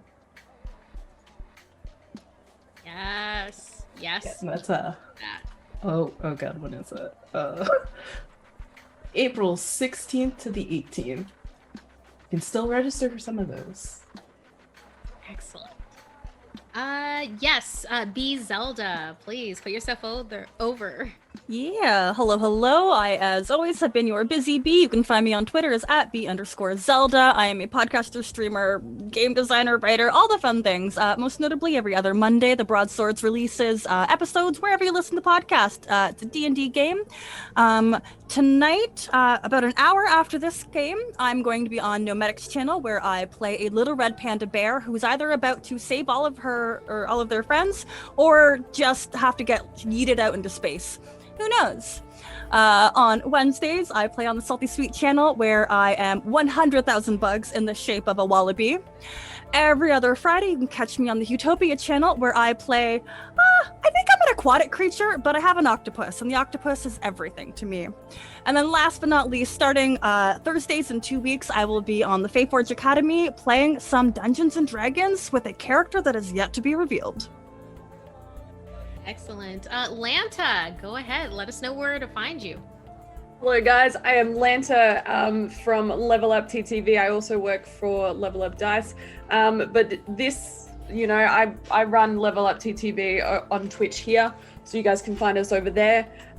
We are also running a second campaign, which coincides with this one, over on that channel too, on Thursdays at 1 p.m. PST and 4 p.m. EST. But apart from that, we've got a whole heap of other kick-ass material over there, be it your Dungeons and Dragons needs, but also a whole heap of different RPGs that are represented. So, yeah, excited to be here. I'm so happy to have all of you here. Oh my God. Oh, this feels so good. Okay. I'm Markeia McCarty. You can find me Twitter and Instagram at Markeia McCarty, MarkeiaMcCarty. On Facebook, it's Markeia TV. On Twitch, it's Darth Markeia. And like Lanta just said, this is a dual campaign. The other side of the story is happening on Thursdays, 1 p.m. PT, on her channel, Level Up TTV. Yes, absolutely. So definitely tune into that as well. If you like small town spooky adventures, join me on Mondays at Roll20 app. That is at 8 a.m. PT, where we are literally, it's like Stranger Things, but it's a suburb of Chicago and it involves turnips. I know that's a lot, but it's and then Tuesdays, Outbreak Undead, Rag and Bone here, 6 p.m. PT. So go ahead and come in with that. Noxweiler Birth from Scabby Rooster is putting us through our paces in the zombie apocalypse. That also is extremely 90s flavored. So it's like, enjoy that there. And if you like horror, I'm the narrator, host, and story editor for Something Scary. We have a live show coming up on April 8th. That'll be 5 p.m. PT. And it'll be a live spooky story podcast that's going to go. We have a special guest, and there's also a meet and greet. If you're interested in that, go to loopedlive.com, LOPEDLIVE.com, and just go ahead. It's like $15. It's like come and enjoy some spooky stories. It's like what else are we doing in pandemic? This pan de leche, this panini that we're all wrapped up in. So for this, thank you so much to this to you, our community, and then also for this kick-ass crew here. Oh, there were so many good things that are coming out of this. I'm really ready for flashbacks. I'm really ready for just a whole lot of everything. So until then, keep it Hunters Entertainment, or keep it games in general, and be safe, wear a mask, be well, and also always play more games.